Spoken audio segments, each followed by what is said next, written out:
The alarm clock rings at 7 o'clock a.m. and a hand immediately slams down to silence it. Reiko sits up slowly, grabs her glasses from the nightstand, and looks blankly up at the ceiling. She's wearing only a revealing top that hangs loosely from her shoulders, a lace of her underwear barely covered. She turns on the small TV in the corner, letting the low chatter of a TV ad fill the silence. She walks over to the counter and slices a piece of watermelon for breakfast, eating it while standing. She picks up a cigarette and a lighter from the cluttered table, then steps out onto the veranda. Sitting back in a plastic chair, she lights a cigarette and stares ahead. Her underwear peeks through her oversized shirt, but she doesn't bother adjusting it. Her building looks old, and so do the neighboring ones near hers. After finishing her smoke, she places the leftover watermelon in the fridge. She heads to her bedroom and changes into a semi-formal, sexy-looking outfit. She grabs her keys, locks the door behind her, and makes her way through the chaotic alley. A few locals greet her. She acknowledges them with minimal expression, not stopping as she continues forward. Eventually, she reaches her final stop, a low-rise office building. At the front desk, her boss looks up and tells her she should clock in soon. She's cutting it close. Reiko nods and quickly picks up her card, stepping toward the scanner. Just then, a guy rushes past, Hajime. He snatches his card from the tray and clocks in ahead of her. His time is 8:59, while Reiko's time is 9:01 and her DTR now reads late. They spend the morning handling their routine tasks. Reiko walks over to his desk and hands over the listings for today. She keeps her tone composed, but she brings up the fact that she got marked late because he cut in line. Hajime tries to shrug it off, but his temper begins to rise from her complaints, so he offers to treat her to lunch to make up for it. Reiko returns to her desk. Her boss chats with her again. He says Second Kowloon isn't an ideal living space, but the population never goes down. Maybe people have no better option. Reiko doesn't respond. Her face tightens slightly. At lunch, Reiko suggests a Hawaiian cafe that recently opened nearby. She saw a flyer earlier in the week and wanted to try it, but Hajime interrupts, brushing off the idea. He says they should go to his usual spot instead, Tintin Eatery. They end up there and Reiko stares blankly at her plate. She doesn't look thrilled. Hajime notices. He pauses with his chopsticks halfway to his mouth and asks if something's wrong. Reiko admits she was hoping to try the Hawaiian place. Hajime shrugs and says Tintin's food is great, she'll see. Reiko doesn't respond. She's distracted, adjusting her glasses more than usual. Something's off about her vision. Hajime comments on it. He says her eyes must have gotten worse again. She doesn't say much. Then she pulls out eye drops, Habanuma Pharmaceutical. The moment Hajime sees it, his mood shifts. He raises his voice, saying he doesn't trust that brand anymore. Ever since the son of the owner took over, things have gone downhill. He mentions a sketchy beauty line with the same director and says it creeps him out. He advises her that if her eyes are bothering her, she should just massage some pressure points. He leans in and offers to do it for her, but Reiko pulls back, clearly uncomfortable. With a dry smirk, she says she'd rather not be lunked out by a gorilla.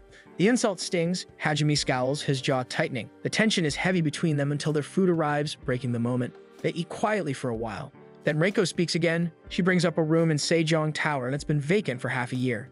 Hajime explains why. Too much sun in the afternoon, no AC. The interior looks dated. He says if someone just painted it properly, it might look better.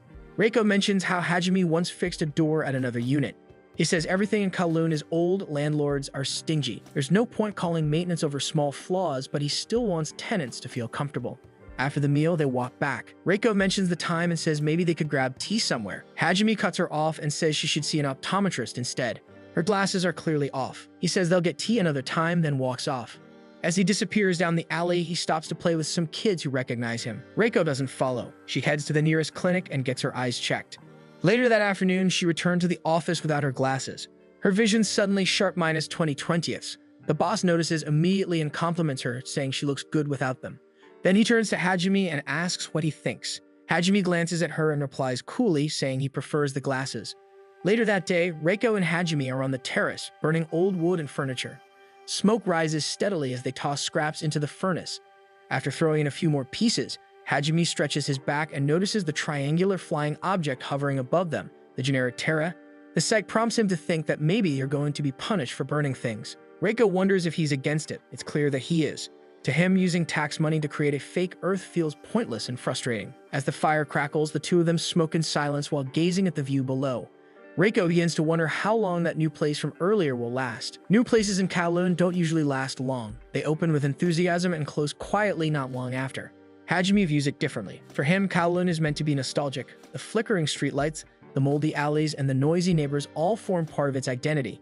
He even compares it to falling in love. Perhaps that is what makes people stay. In his mind, Kowloon should remain the way it is. That's why new places don't stay. They don't need them. The place is supposed to stay nostalgic. Reiko disagrees. She doesn't feel any nostalgia for the place itself. What she does feel, unexpectedly, is a sense of nostalgia in Hajime.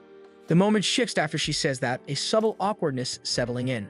She tries to clarify her words, but when she turns toward Hajime, he is already staring at her. Their eyes meet, and the air between them tightens. He notices her crow's feet and silently teases her with it.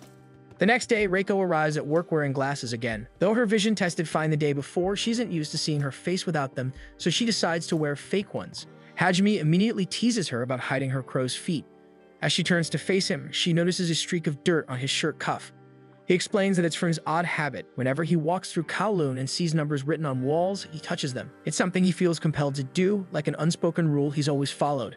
The day proceeds with their usual tasks. Hajime finishes early and checks on Reiko, who still has more to do. She tells him she'll stay longer, but after clocking out, he turns off the office lights without warning and insists that she come out with him for dinner. As they walk, Reiko realizes Hajime isn't heading toward his usual food spot. Instead, they reach a place called Sunset Avenue. Reiko didn't expect this from Hajime, but this, he seems to believe, is what makes Kowloon Kowloon. They explore several food stalls, trying different dishes and drinks. After a while, Reiko complains that she can't eat anymore.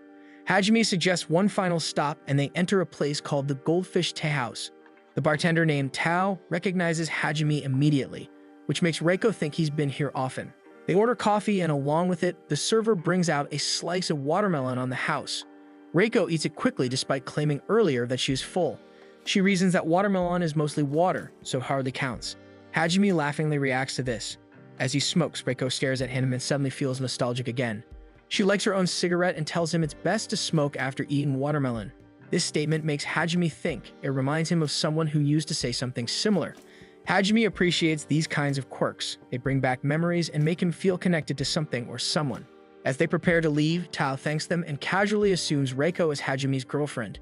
Reiko freezes, surprised by the comment, and tries to correct the assumption, but Hajime interrupts her and urges her to hurry up.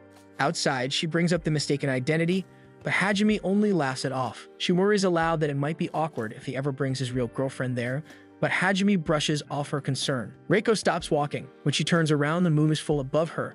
The generic tarot floats beside it as well. Lost in thought, she doesn't hear Hajime calling out loud to her. He approaches and hands her a small plastic container. Inside is a goldfish. It's a souvenir for the night, something to keep in her apartment. Reiko accepts it and takes it home. Later at home, she places the goldfish in a small glass container.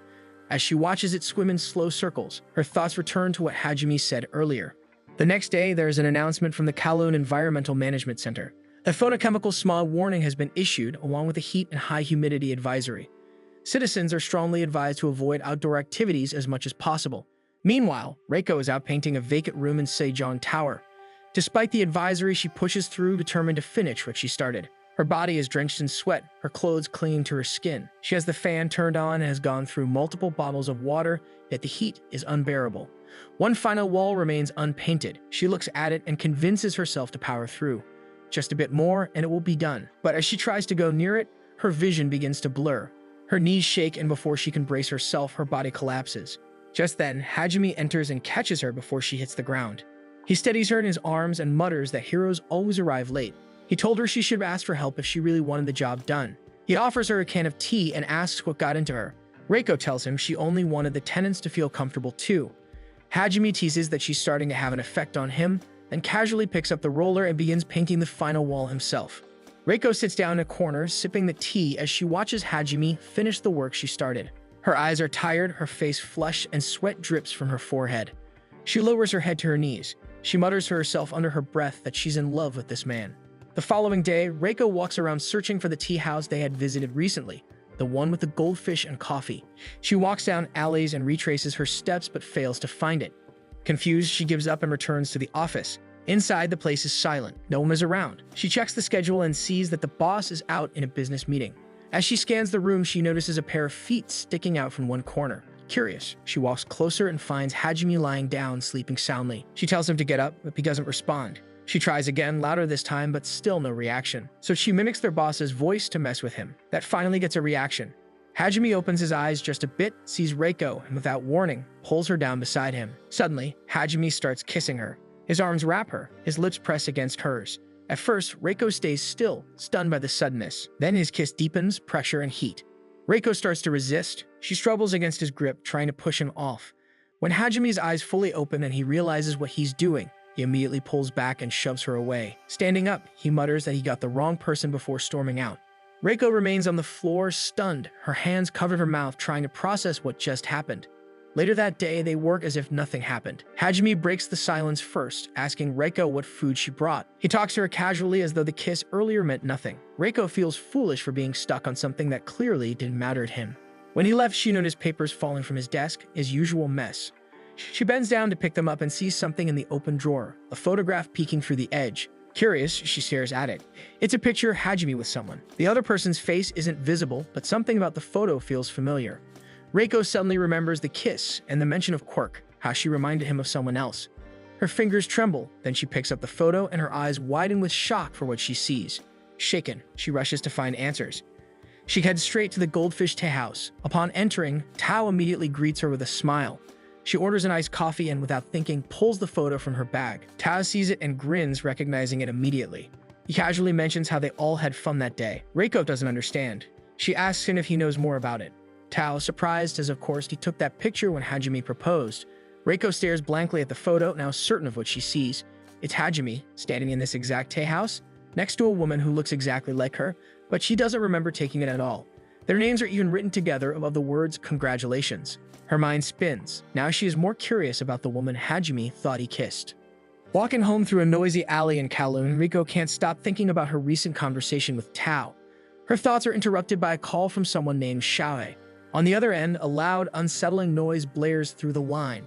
Xiaowei complains that her neighbor's noise is unbearable. Curious and concerned, Reiko decides to look into it. She walks down the hallway and knocks on the apartment door next to Xiaowei's. When the door opens, a flood of stuffed toy-shaped balloons spills. A flustered woman struggles to step through them, clearly panicked, assuming the person knocking is someone expecting a delivery. She freezes when she realizes she doesn't recognize Reiko. After a brief moment, she invites Reiko inside and offers her a hot drink. The woman explains that she's working on a large order and needs to finish 50 balloon figures, hence the noise. But while she speaks, she notices that Reiko seems distant, not really hearing anything she says. Something is clearly bothering her. Reiko hesitates, uncertain whether to share her thoughts with a stranger. Still, she pulls out a small photo and hands it to the woman. It's a picture of Reiko and Hajime, but Reiko quietly admits that something feels wrong. She and Hajime never took that photo. In fact, they were never even in a relationship. The woman in the picture might look like her, but she is convinced it isn't her. What unsettles her more is that she has no memory of her past. She didn't notice it at first, but now she realizes there are no clear recollections, no history to ground her. She doesn't remember who she was before. The woman listens and then answers calmly. If Reiko believes that the woman in the photo isn't her, then perhaps she is right. She explains that she, too, lives without a past. Her body has undergone so many changes that she considers herself a completely different person. She has discarded her old identity, and with that, her memories. She chooses who she is now and who she refuses to be. Maybe, she tells Reiko, that's an answer worth holding on to. She offers Reiko a tart and they eat in quiet comfort. Back at the office, Hajime notices his drawer slightly open and sees that the photo is gone. He thinks back to when he first met Reiko in this very office. She was already there when he arrived, sitting at her desk as if she had always belonged. He remembers how she introduced him to Kowloon, to the lucky number 8, to elderly mahjong players, and to their favorite eatery, Tintin. She once told him about smoking after eating watermelon, something she claimed gave a unique sensation.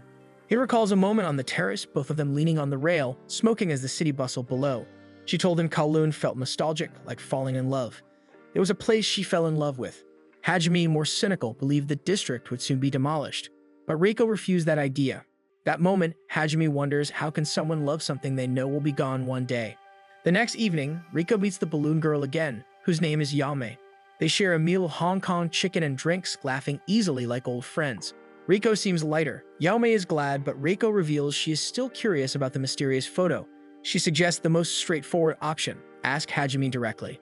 But when she sees Reiko's face turn red, she understands. Reiko is in love with him. In her mind, Hajime's silence about the photo must mean he's hiding something. If he knew the truth, why hasn't he said anything? Yame proposes a theory. Maybe the woman in the photo really is Reiko, but she's suffering from amnesia. Hajime could be waiting, hoping her memories return. That would explain his silence. But if that's the case, Reiko is left wondering, who could she be in Hajime's eyes now? The next day, both Reiko and Hajime are busy at work. Hajime suggests they take a break and grab lunch. Reiko recommends a new place with good lemon chicken, but Hajime wants to return to their usual spot. That very moment, Reiko suddenly speaks. She feels nostalgic around him. She wonders if he feels it too. Hajime does. She turns to face him, and he turns to meet her gaze. He leans in, and for a moment, the space between them tightens. But instead of saying something meaningful, he comments on her unpierced ears and how her crow's feet are starting to show.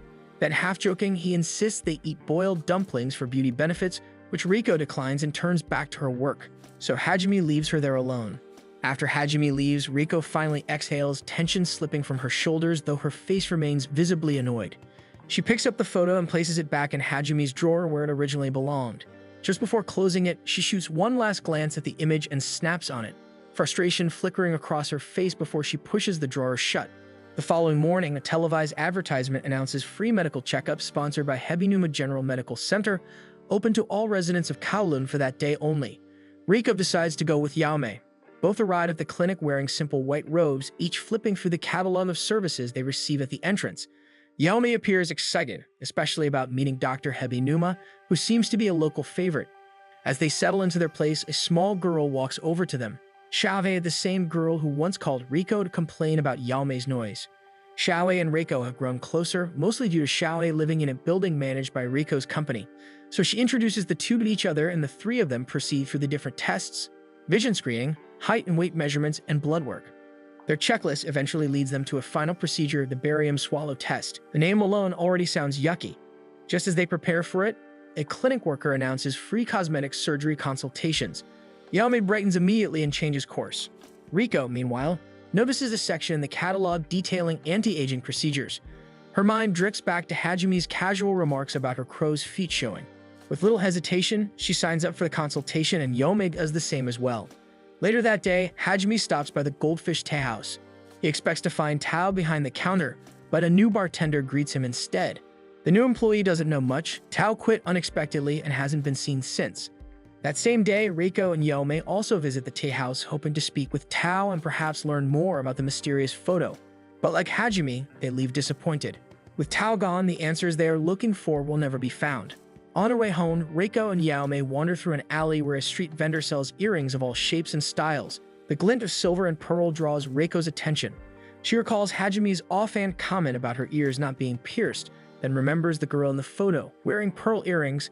Noticing how interested Reiko is in them, Yaomei picks out a pair that closely resembles those in the photo and hands them to her. She tries them on, checking herself in a small mirror. Yaomei watches quietly, studying her expression. The next day, Hajime attempts to track Tao online. Since he personally arranged Tao's housing, finding him should be straightforward. Yet every search leads to a dead end. System errors show up like never before. Reiko arrives at the office soon after. Hajime notices immediately the same pearl earrings from the photo are now clipped to her ears. He walks closer, but before he can react further, Reiko clarifies that they're just clip-on. His expression quickly changes from bright to matte, and he leaves without another word. After witnessing his abrupt departure, Reiko heads straight to Yaomei's apartment. She arrives frustrated. She even drops the earrings to the floor, and her eyes are wet with tears as she reflects on how ridiculous she feels. She went to such lengths to attract Hajime's attention, only to be dismissed. Yaomei welcomes her inside and offers sweets, giving her space to breathe. Meanwhile, Hajime sits alone in a dark alley. Rain slowly pours from the sky. He stares ahead, unmoving, lost in thought. That night, Reiko also remains restless on her bee.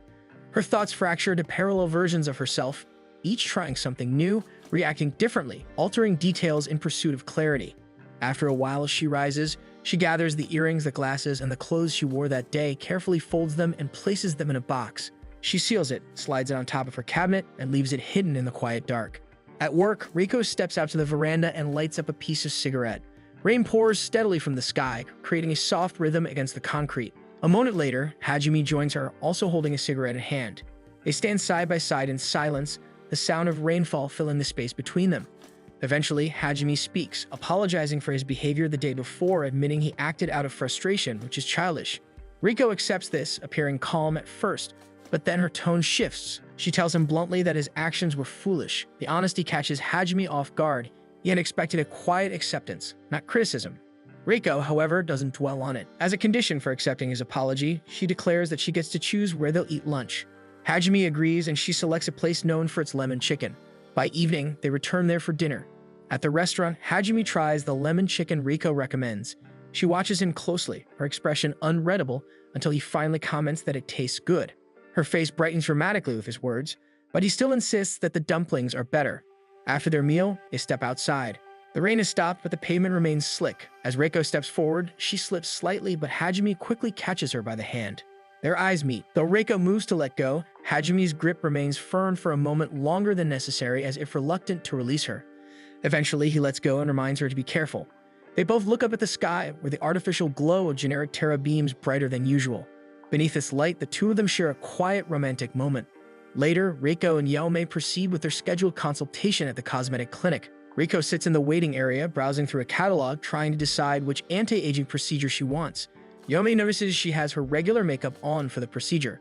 Reiko seems unaware of why that matters, but Yaomei insists it would be impolite to meet Dr. Habinuma without at least some lipstick, so Reiko takes out one from her purse.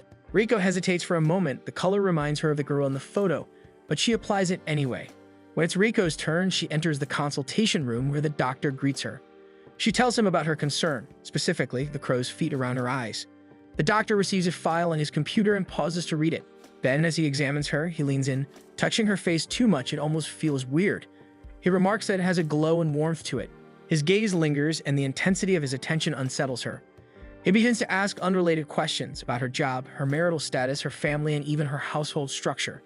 Reiko answers honestly, but her answers only lead to more confusion. She can't recall anything from her past. Her memories are missing. The doctor notes her fragmented memory and smiles, as though he's reached a private conclusion. He informs her that, unusually, her wrinkles have no visible history.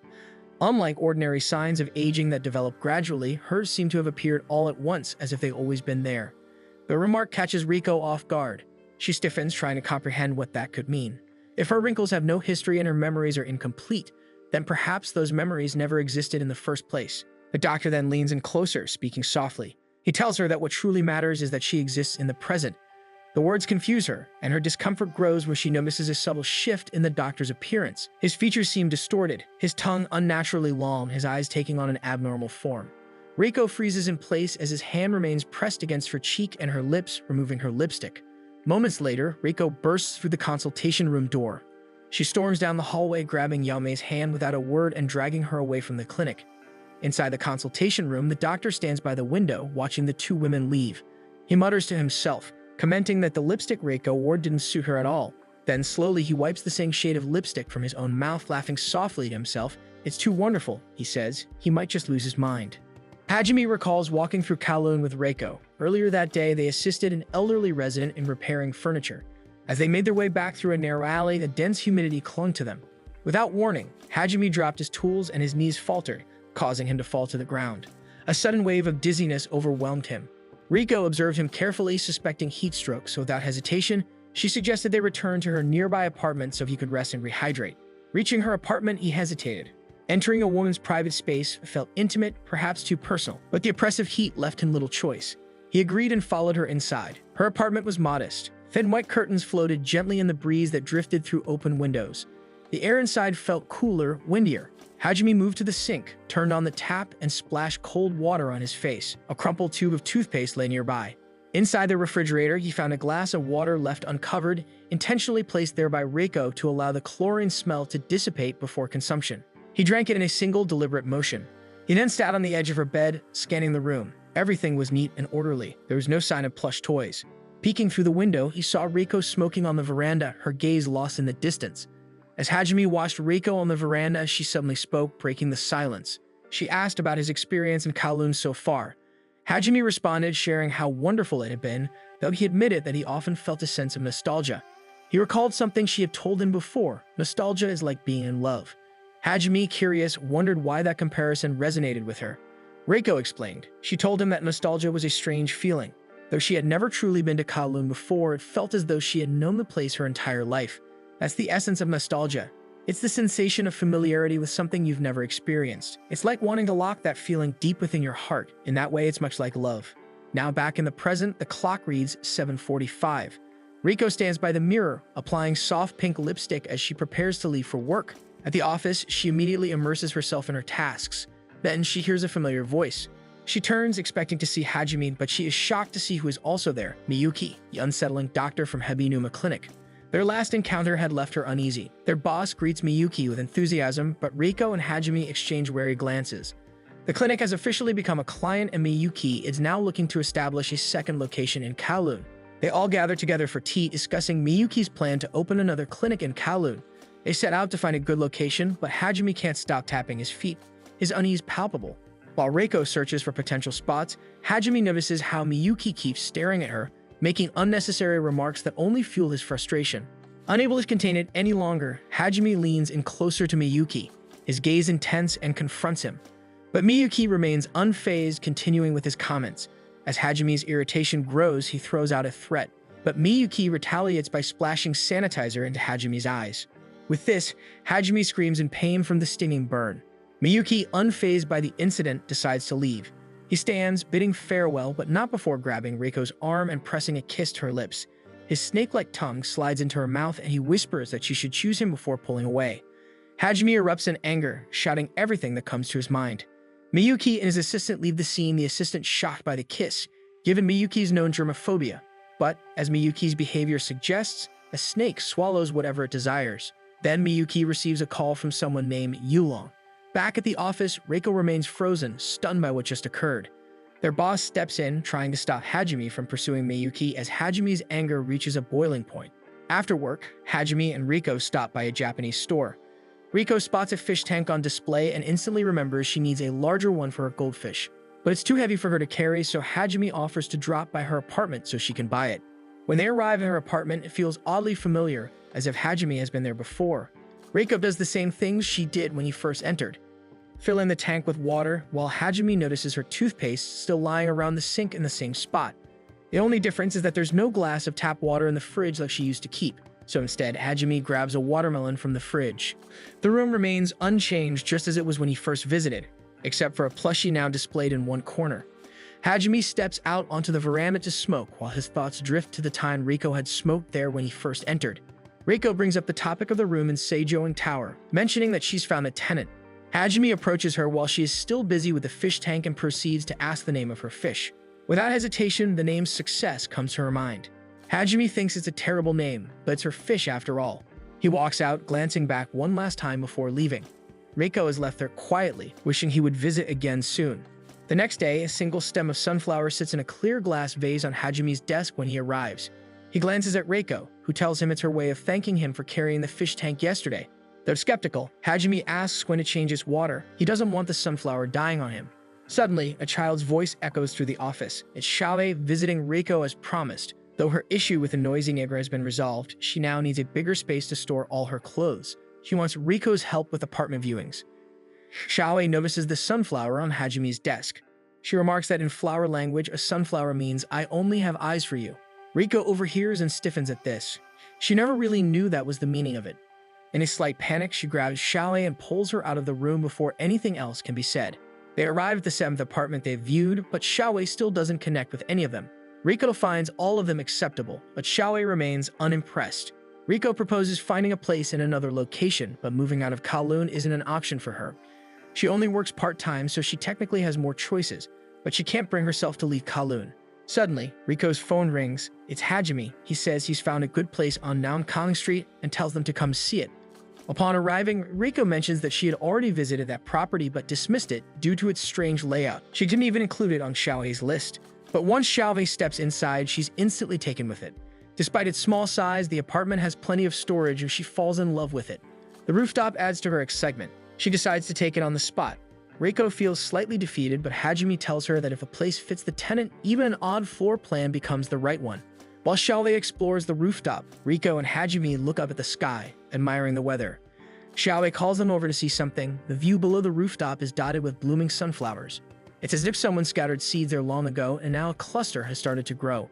While looking at the site below, Reiko recalls the meaning of the sunflower in flower language. "I only have eyes for you." The thought lingers. She wanders in a field of gazes, whose eyes Hajime is hoping to find. The next day, Reiko buys watermelon juice at a store.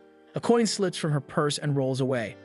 As she's about to retrieve it, a strange man wearing a mask picks it up and plays with it in his hands before giving it back to her. What makes him more strange is that he says nothing. He only bows in response to her thanks and walks away in silence.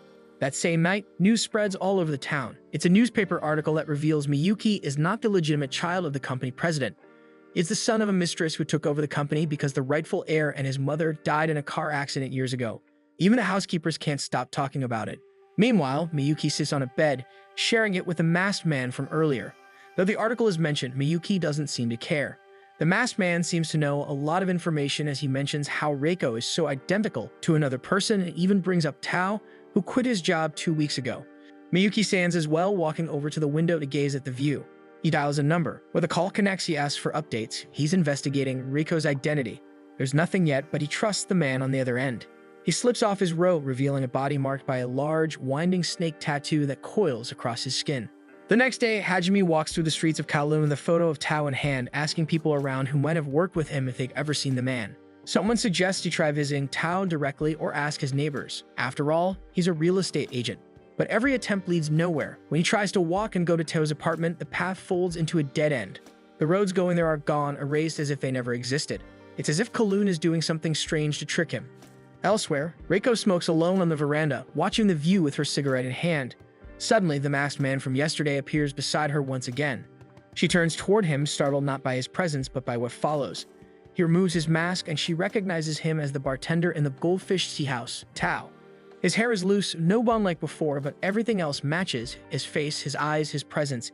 He seems surprised she knows him, but Reiko has always felt he knew her. Even though they met only twice, she senses a long-standing connection.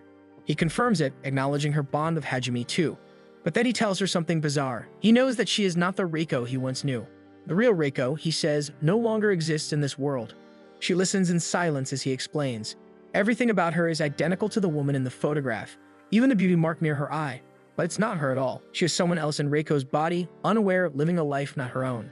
He pities her, then tells her to relay a message to Hajime that he will visit him soon, before leaving her there confused by his words. Reiko walks back to the office, Tao's words echoing in her mind. If she is not the woman in the photo, then this life, this past, all belong to someone else. Inside, Hajime sits slumped at his desk, his head resting in his arms. On his table, the sunflower she once gave him stands wilted in a dry vase. She picks it up, intending to throw it away. Before she can leave, Hajime mutters he doesn't like her. But she shrugs it off, saying he already knows that, then she proceeds to drop the dead flower into the trash. That night, Reiko sits awake on her bed, replaying Tao's words. If everything she is now isn't truly hers, then Hajime's affection and their shared history, none of it really belongs to her. It all belongs to the original Reiko. The next day, they work in quiet routine. In the afternoon, they begin burning old papers. Reiko keeps spilling the trash onto the floor, missing the furnace. Hajime comments on her worsening vision, suggesting she wear her glasses again, but she refuses. Later, she brings up the woman, the real Reiko, and asks if she is the same person Hajime remembers. A sudden gust of wind lashes across her face. Hajime answers indirectly, but the meaning is clear. She doesn't even know herself. It's true. She has no memory of how long she's lived in Kowloon, when she started working, or even how she speaks.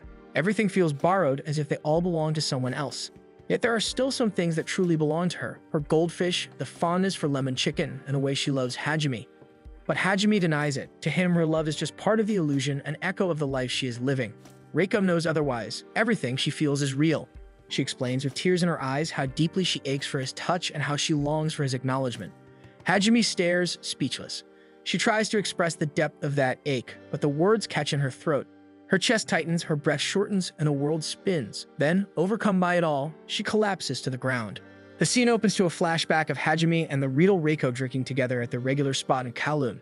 They are celebrating Hajime's welcome party with shelled shrimps and some alcohol. Over drinks, Hajime brings up the topic of Kowloon being demolished soon. However, this isn't the first time it has happened. Back in 1944, the original Kowloon had already been torn down. What stands now is the Second Kowloon Walled City, recreated illegally, most likely because the people long to relive the nostalgia and chaotic comfort that the real Kowloon once offered. After finishing their meal, they head home. Reiko, already quite drunk, walks in zigzags while Hajime does his best to assist her. Despite her condition, she insists on going for more drinks, but Hajime gently refuses. Then suddenly, the strap of Reiko's bra slips down her shoulder, making Hajime visibly uneasy.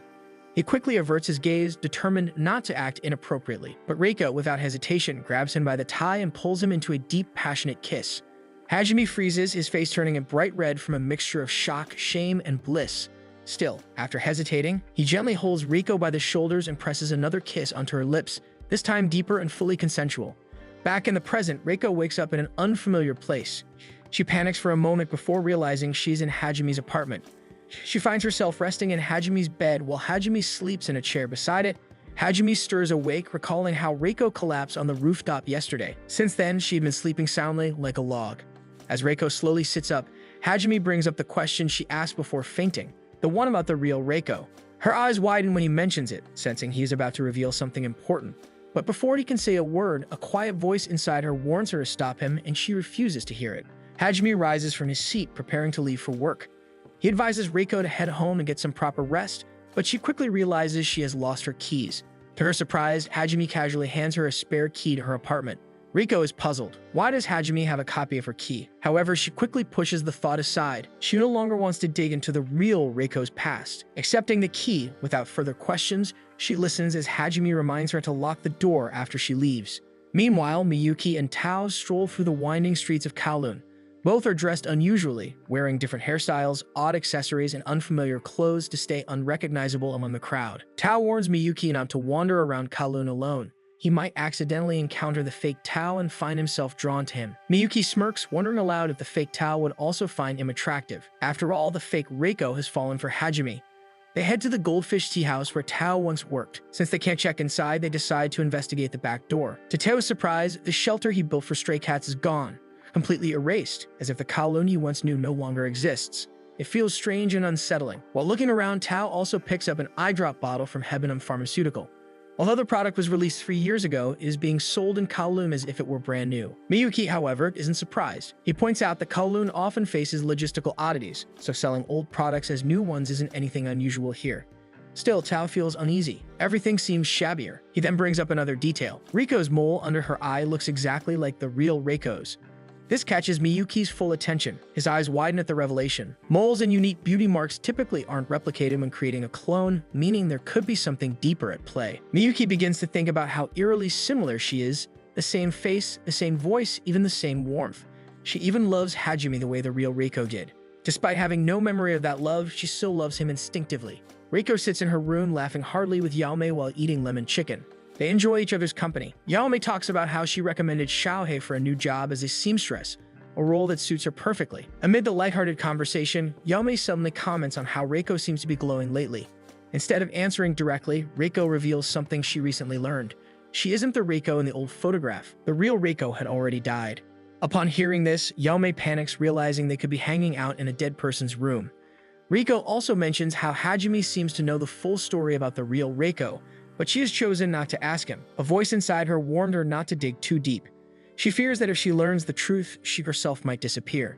Instead, Reiko decides she will simply live as herself. She doesn't need the past to define who she is now. She trusts her own choices and is determined to take ownership of her life, free from the shadows of her unknown past.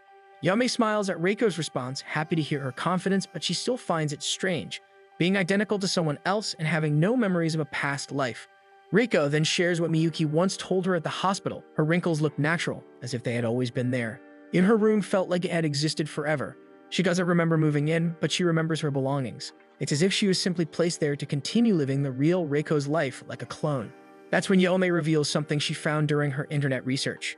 She came across a deleted post mentioning a secret research in connection with the Gene Terra project, which allegedly aimed to create clones. Although the post was erased, Yaomei can't help but wonder if there's truth to it, especially given everything happening to Reiko now. The project is called Zirconian, named after the gemstone zirconia, a fake diamond. Hearing this, Yaomei shows Reiko the zirconia earrings she's wearing. Reiko's heart sinks. If she was truly created to be a fake, she longs to be something real. Yaomei then stands up and tells Reiko to turn off the lights. In the dark, she holds up her zirconia earring. It gleams brightly, almost like a real diamond. Though it isn't genuine, Yaomei says she treasures it deeply. She shares her own story, how, after countless plastic surgeries, some might see her as fake too. But just like zirconia, even something not considered real can shine beautifully. Reiko listens closely, feeling comforted. Even if some people only see fakes as fakes, there are always those who recognize and cherish the light they carry. The next day, Reiko returns to work and is greeted by Hajime, who shows up late once again. At lunch, Hajime walks through a secluded alley when he hears Reiko and Yaomei's voices approaching. Instinctively, he hides without knowing why. As he listens, he hears them planning a small get-together with Yaomei suggesting that Reiko invite Hajime as well.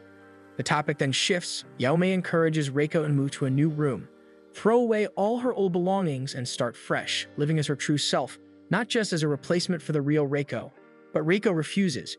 She wants to keep the things not for Hajime's sake, but for the real Reiko's. Even though the original Reiko no longer exists, her belongings keep a part of her alive. If they were thrown away, it would feel like erasing her completely from the world. Hajime stands on the rooftop, smoking a cigarette as he gazes at the view when Reiko arrives. She approaches him and invites him to Xiaohei's welcome party. However, Hajime declines, suggesting that Reiko, Yaomei, and Xiaohei enjoy themselves without him. Despite turning down the invitation, Hajime casually pulls out a handful of cash from his pocket and offers it as his contribution to the party. Reiko stares at the amount in disbelief, amazed at how much she's willing to spend. Still, she feels happy knowing they can splurge and celebrate properly, thanks to Hajime's unexpected donation. Remembering her shift, Reiko leaves in a rush. Hajime follows after a while, waiting for the right moment. Reiko pauses by the door, waiting for Hajime to knock before she leaves completely. Hajime approaches, and for a moment, they are face to face with only the door separating them. As he raises his hand to knock, he hesitates. Memories of the real Reiko haunt him. He imagines her still on the rooftop, smoking her cigarette while gazing at the distant view. That afternoon, Yaomei continues working but can't brush off Reiko's words. Reiko still refuses to move or throw away the real Reiko's belongings. To Yaomei, it feels wrong, like Reiko is still trying to live someone else's life instead of building her own. As evening falls, they gather on Xiaohei's rooftop to celebrate her housewarming party. Although Hajime had initially declined their invitation, he still shows up, claiming that Xiaohei forced him to come. The atmosphere is lively as they start eating, and Yaomei prepares a plate for Hajime, an unbalanced mix of 1/3 chicken and 2/3 lemon, drawing laughter from the group. Returning to their discussion about finding a new place, Yaomei suggests a location where Reiko could move. However, Reiko remains firm about staying in her current apartment. Yaomei insists, trying to convince her otherwise, but Reiko doesn't budge. Hoping for backup, Yaomei turns to Hajime for his opinion. Hajime simply says that if Reiko wants to move out, then she should. Hearing this, Reiko insists she doesn't hate that place at all, so she will not move out. At the end of the party, Xiaohei and Yaomei are tasked with fixing the chairs and tables, while Reiko is accompanied by Hajime to throw out the trash. After burning the garbage in the furnace, they decide to take a cigarette break on the rooftop. They gaze at the night view, the full moon glowing brightly above them. In the distance, a billboard for Hebinuma Pharmaceutical catches their attention. Reiko brings up the topic of Miyuki, mentioning the second clinic he wanted to build in Kowloon. After their meeting at the office, Miyuki never returned. As Reiko talks, Hajime remembers the kiss Miyuki once stole from her, and a dark emotion stirs inside him. Reiko's heart pounds under the moonlight. She wonders if he is about to kiss her. However, Hajime simply exhales a cloud of cigarette smoke between them. Pulling back slightly, he remarks coolly that she leaves herself too open, leaving Reiko both annoyed and flustered. Hajime turns to face the moon. Beneath it, the generic Terra also gleams brightly. He wonders aloud what kind of light reflects to shine so brilliantly. Reiko answers that it's the high hopes people place on generic Terra that make it shine. After they finish, Hajime heads home, wandering through the dim alleyways with his head bowed and softly humming a tune. His aura seems darker than before. As he walks, he recalls Reiko's words about high hopes and lets out a dry, bitter laugh that quickly fades. Something is definitely wrong with Kowloon. The next day, Hajime plays mahjong with the elders in Kowloon when Reiko suddenly appears behind him. The elders greet her warmly, but Hajime is surprised. Reiko usually has lunch with Yaomei. However, since Yaomei is off today, Reiko decides to join him for dumplings instead. As they chat, Reiko notices Mr. Chan's absence. Mr. Chan is actually at Hebinuma Medical Center that day. He is summoned by Miyuki for a checkup, though he insisted he is fine. During their consultation, Miyuki receives a phone call about bringing someone to Kowloon. Miyuki quickly tells the person on the phone to escort the newcomer back to his home. As Miyuki glances back at Mr. Chan, he is taken aback to find the chair now empty. He proceeds to tell Tao. The situation continues to unfold with unexpected twists. That afternoon, Reiko and Hajime work as usual, focused on their tasks. Meanwhile, Miyuki speaks with Tao, expressing his satisfaction that the second version of himself no longer exists. This news brings him great happiness. They continue their conversation, discussing matters like finding Mr. Chan and contacting a realty in Japan about Hajime, which brings Tao's attention back to him. Finally, Miyuki asks Tao about the real Reiko's cause of death, shifting the conversation to darker topics. After work, Hajime and Reiko close up the office and walk home together.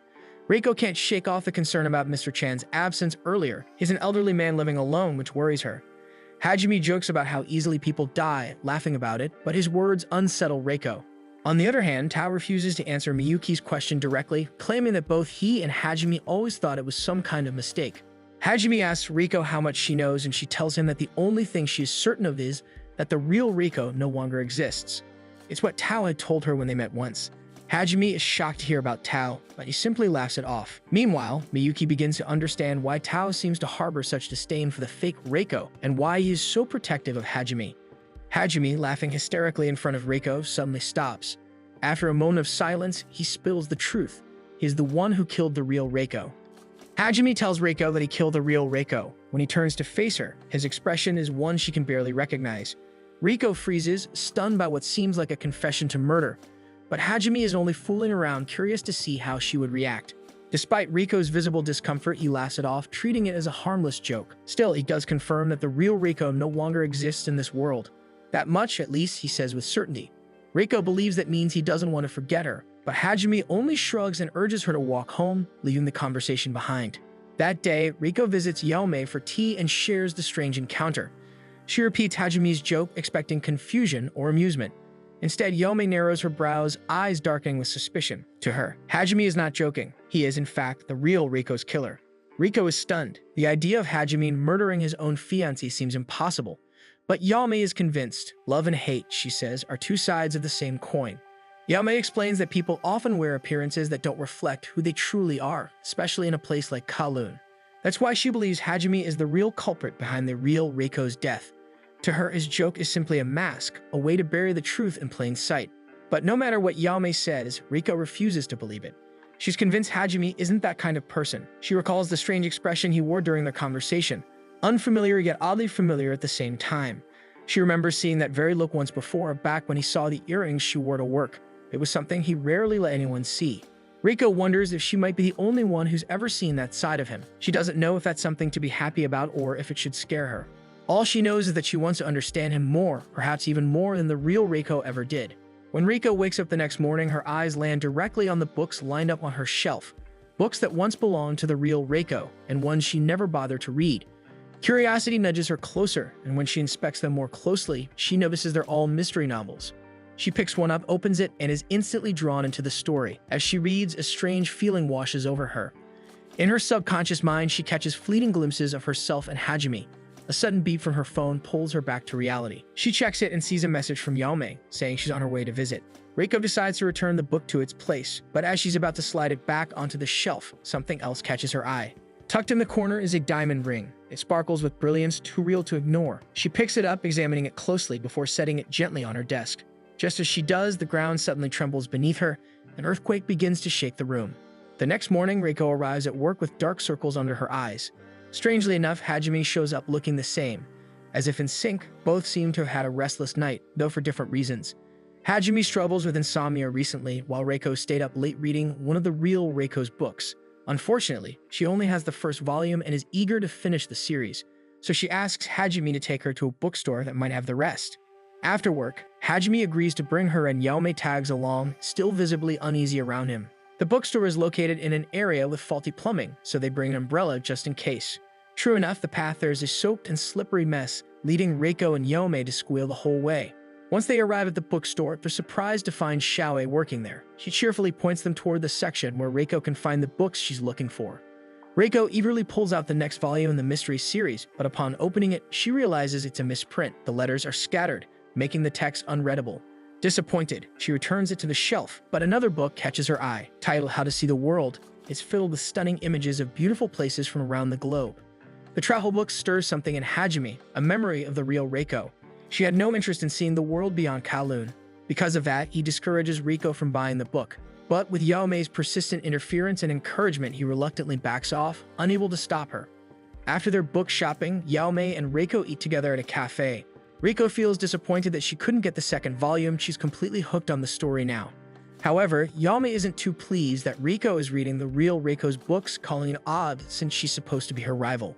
Reiko calmly explains that she simply wants to understand her better. Yaomei raises an eyebrow, thinking it sounds a little greedy. But Reiko defends herself, saying that life is all about wanting more. Meanwhile, at their mansion, Miyuki bids farewell to Tao as he rides the elevator up. Left behind with the maids, Tao listens as they chat about how much Miyuki has changed since Tao arrived, becoming noticeably friendlier, which fills Tao with quiet pride. That day, Miyuki appears on a television segment focused on the results of his beauty treatments. The show highlights clients who want to undergo medical procedures in order to enhance their appearance and become a better version of themselves. The The projected improvements are impressive and the clients express their satisfaction. However, Miyuki takes a thoughtful turn during the interview. He emphasizes that plastic surgery isn't always the solution. True transformation, he says, comes from within. The heart can create wonders that no treatment ever could. Sometimes, all it takes to brighten a dull expression is a genuine smile. However, the man seated beside Miyuki, introduced as Sean, takes his advice the wrong way. He claims Miyuki can only speak so lightly because everything was handed to him at birth, including the company inherited from his father. Miyuki does not take the comment kindly. When Sean continues, calling second-generation heirs nothing more than generic copies of their predecessors, Miyuki subtly kicks the leg of Sean's seat, causing him to stumble and fall. The sudden commotion shocks the studio. As tension builds, Miyuki remarks that while some things may be handed down, other things are taken away because of it. But before he can elaborate, the flustered anchor cuts him off, quickly announcing a commercial break to ease the growing tension. Teo, watching the broadcast with the maids, begins to question whether Miyuki truly has become friendlier. Meanwhile, at the cafe, Reiko, Hajime, and Yaume react with the same stunned expression as everyone else. Yaume agrees with Miyuki's words, claiming that once you begin living a life handed down to you, you'll eventually lose something, which is your sense of self. Reiko assumes she's referring to her and the real Reiko, so she quickly changes the subject and suggests they leave. Just as they're about to go, a woman approaches and hands them a flyer for a play titled The Butterfly Dream. Upon seeing it, Yaume nearly tears up. The woman featured on the poster is a famous national actress, and the sight alone stirs something in her. Reiko appears interested in the performance and invites Yaume to watch it with her. However, Yaume declines, unease and quiet disdain clouding her expression. Reiko ends up watching The Butterfly Dream alone. After the show, she meets up with Yaume in a fabric store and eagerly recounts the story. How captivating the plot was, how stunning and talented the lead actress appeared. But Yaume doesn't seem to be listening. Her eyes wander and her expression is distant. Reiko, unaware, continues talking, saying how much Yaume would have liked the performance. Then, without warning, Yaume snaps. All the emotion she's been holding in bursts to the surface. She accuses Reiko of being too obsessed with uncovering the real Reiko's life, of chasing after answers without understanding the risks. She says Reiko is carefree because she has no past to hide, unlike her. Yaume's voice trembles. Everything seems to unsettle her. All this time she's been scared, and Reiko, no matter how hard she tries, can never truly understand. Without another word, Yaume turns and walks away, leaving Reiko standing there stunned and confused. Yaume threw her past life behind and started anew, but no matter how far she runs, it keeps finding its way back. As she arrives home and faces the mirror, her reflection catches her eye, a version of herself she no longer recognizes, yet still fears. The reason she reacted so coldly when Reiko mentioned the butterfly dream is because the lead actress is her mother, a woman who controlled every detail of Yaume's life, her appearance, her clothes, and even her very accessories. The play and the poster triggered memories she tried so hard to forget. Although Yaume doesn't always agree with her mother's choices, she's often left with no choice but to go along with them. People constantly tell her how much she resembles her mother, that she's just as beautiful. But beneath the surface, Yaume feels something else entirely. No matter how pretty others say she is, it's as if her freedom, her sense of self, is slowly being taken away. Reiko keeps texting Yaume until the next day but receives no reply. While walking alone, she passes by a shop selling zirconia earrings and suddenly remembers something Yaume once told her. To be herself and nothing else. Whether real or fake, genuine or not, what matters most is being true to who you are.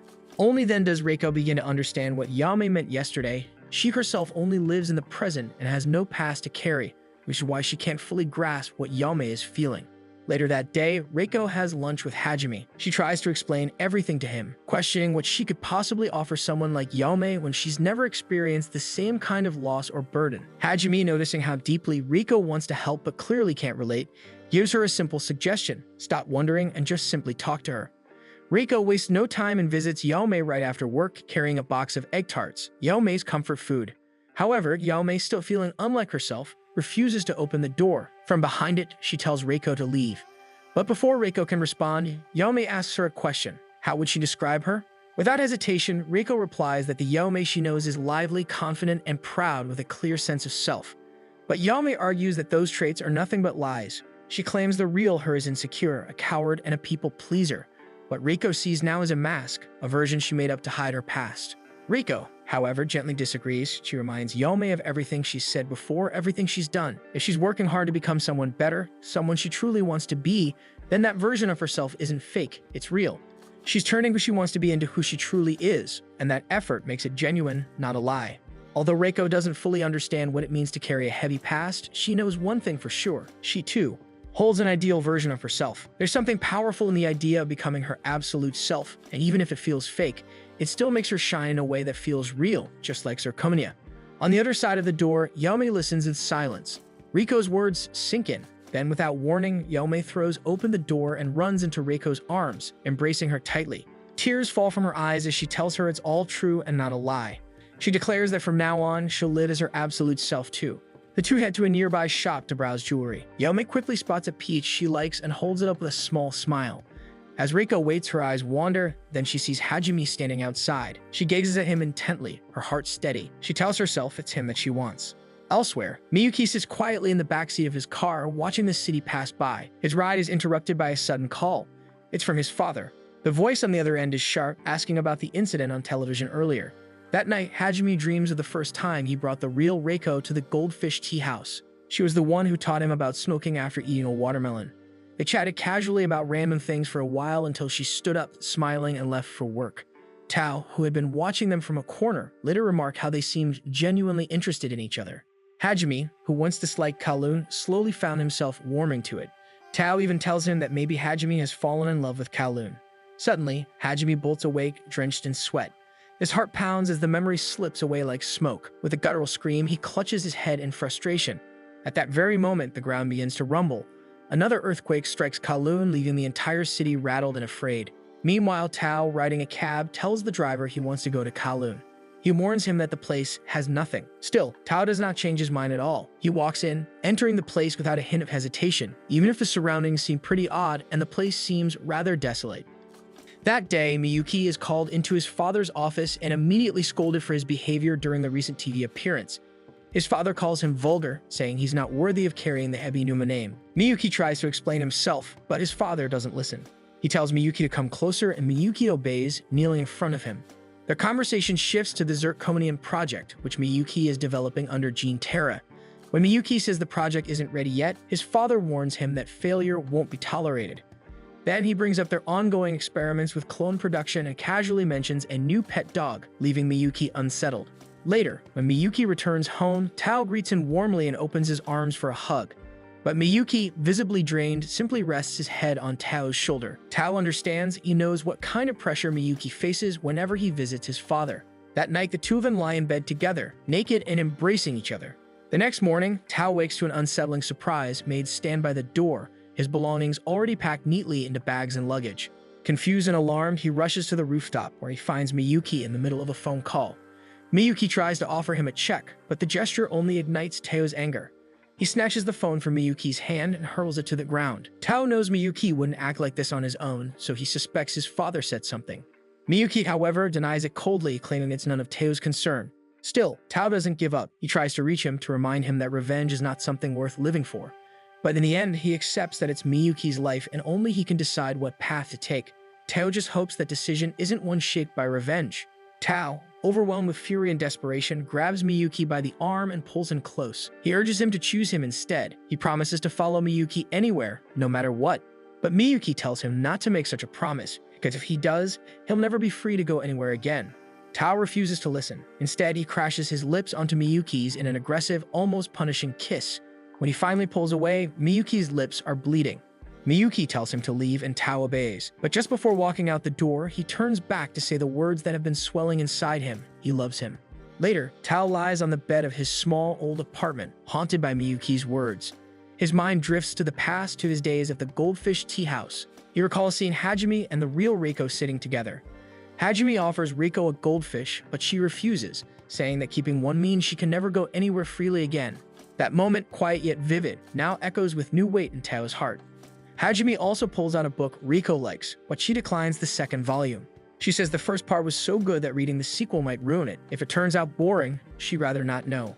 The real Reiko never wanted to change anything about her world. She clung to what was already beautiful, afraid of the regret that might come with change. Hajime, in contrast, was always willing to take a chance, never really stopping to think about what he could lose. Tao sits nearby, silently observing their playful banter. His eyes drift to the corner of the table, where a newspaper lies open. One headline catches his attention: Kowloon is set to be demolished. Hajime casually mentions he's waiting for his company's decision, whether to return to Japan or transfer to Hong Kong. Tao says he's already decided he's going to Hong Kong. After that conversation, Hajime suddenly remembers he has a meeting with Xiaohei, who is considering setting up a place in Kowloon. With a quick apology, he excuses himself, leaving Reiko and Tao behind in the tea house. Reiko notices the book that Hajime intended to give her lying on the table. She makes no move to pick it up. In her mind, some stories are better left unfinished, neither concluded nor continued. Back in the present, a package arrives at Yaomei's apartment. When she opens the door, she's greeted by the delivery guy, Tao. The moment she lays eyes on him, she notices how hot he is. Wasting no time, she boldly asks for his name. Tao, momentarily stunned by her directness, blurts out his real name before he can stop himself. As Yaomei begins to introduce herself, a memory surfaces, something Reiko once mentioned. She described a server from the Goldfish Tea House. The description clicks in Yaomei's mind, and she quickly follows up with a question. His confirmation seals her suspicion. At a quiet cafe, the three sit together to catch up.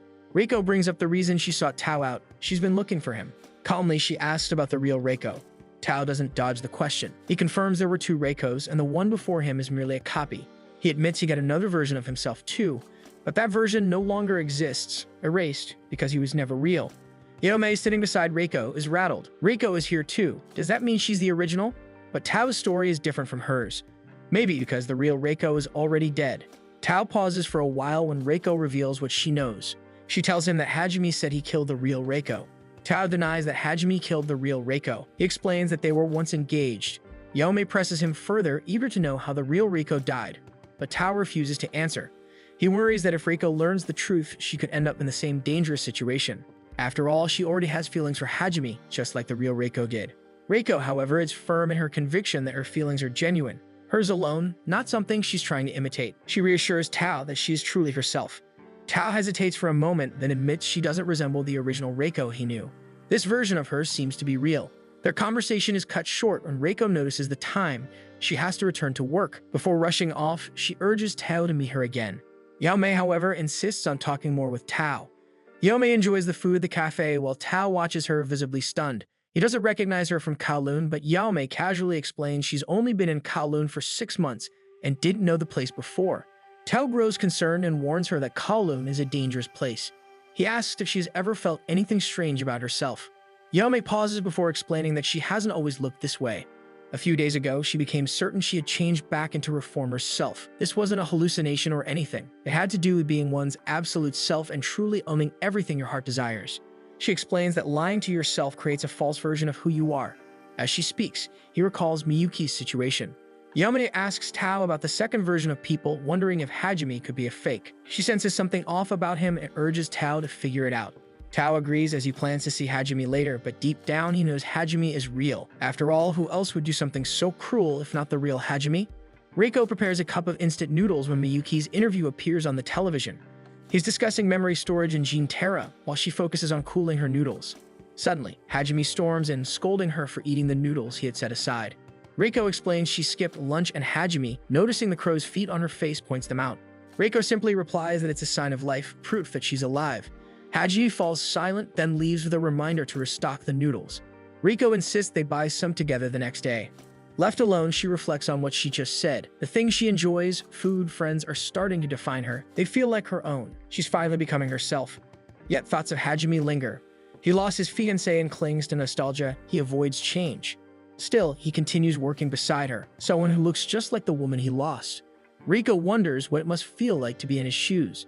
Miyuki visits Dr. Wong for a private consultation. He asks if he can get pregnant, but Dr. Wong explains that although Miyuki possesses both male and female genitalia, he has no functional reproductive system. Not even in vitro fertilization would work. Dr. Wong suspects his question relates to the Gene Terra project, which he has long opposed. Before their conversation deepens, they're interrupted by Yulong, who casually joins them after waking up from a nap. The three briefly discuss Gene Terra, with Dr. Wong voicing his continued disapproval of the project's aim. Miyuki, however, cuts him off and asks to speak to Yulong in private. In a quiet hidden room, Miyuki opens up. He shares that his father wants to use Gene Terra to resurrect his deceased son. Miyuki has no intention of helping him. Instead, he wants to restore everything, his face, voice, even warmth, but deliberately exclude the memories. He wants to give his father hope, only to shatter it completely. Yulong remarks on Miyuki's twisted nature, but since it entertains him, he chooses not to interfere. The idea Miyuki proposes isn't entirely impossible after all. Many dead people in Kowloon continue to live their lives as if nothing changed. They're called zirconians. But Miyuki isn't just interested in the people. He wants to know how the replicated second walled city of Kowloon, which once vanished, was recreated. Yulong agrees to discuss it, admitting that some people can see restored Kowloon while others cannot. He himself loved that place, but it no longer appears to him. Miyuki, however, still sees it. Yulong finds it unfair that even though he and Miyuki both grew up in Kowloon, only Miyuki can still see it. There must be a condition that determines who can see the restored city. He rules out the length of residency. After all, even Tao, who didn't live long in Kowloon, can still see it. Tao lived through the destruction of the Second Kowloon and remembers the old one as being different from the new. As Yulong thinks about it, he brings up a celebrity known to be living in Kowloon. He pulls up her image on the screen. It's Yao Mei. Though her face has undergone extensive plastic surgery, she remains a real living person. They both wonder what someone like Yao Mei is doing in a place like Kowloon. They talk about Yao Mei's life, how she vanished from the public eye despite being a sheltered figure. It suggests she likely didn't even know about Kowloon before. If someone with no past connection to the city can still see it, then prior knowledge isn't a requirement. Yulong thinks it over and suggests that Hong Kong naturally draws in strong personalities and Kowloon's influence is far-reaching. Placing something as powerful as the Gene Terra project directly above Hong Kong could disrupt a natural balance. Miyuki compares the phenomenon to Feng Shui, calling it superstition, but Yulong disagrees, arguing Feng Shui is scientific and how it helps people shape their lives. He hypothesizes that Gene Terra resonated with something unknown, causing the illusion of the Second Kowloon, visible only to those who match that resonance. Since the exact trigger is unclear, they must consider all possibilities. Yulong tells Miyuki that people often see what they want to see. His Gene Terra pitch exploits that idea. Maybe Kowloon works the same way, but that theory fails too. Yulong, who longs to see it, can't, while someone like Yao Mei, with no past ties to Kowloon, can. That's all they know for now. Kowloon isn't the common denominator. It only appears when a person resonates with something, but what that is remains unknown. With that, Miyuki stands and leaves, resolved to handle things on his own. Yulong walks him to the staircase and says goodbye, advising him to watch for anything unnatural, as it might offer clues. As Miyuki disappears down the stairs, Yulong stays behind, quietly hoping he keeps his guard up too, not to be swallowed up by Kowloon.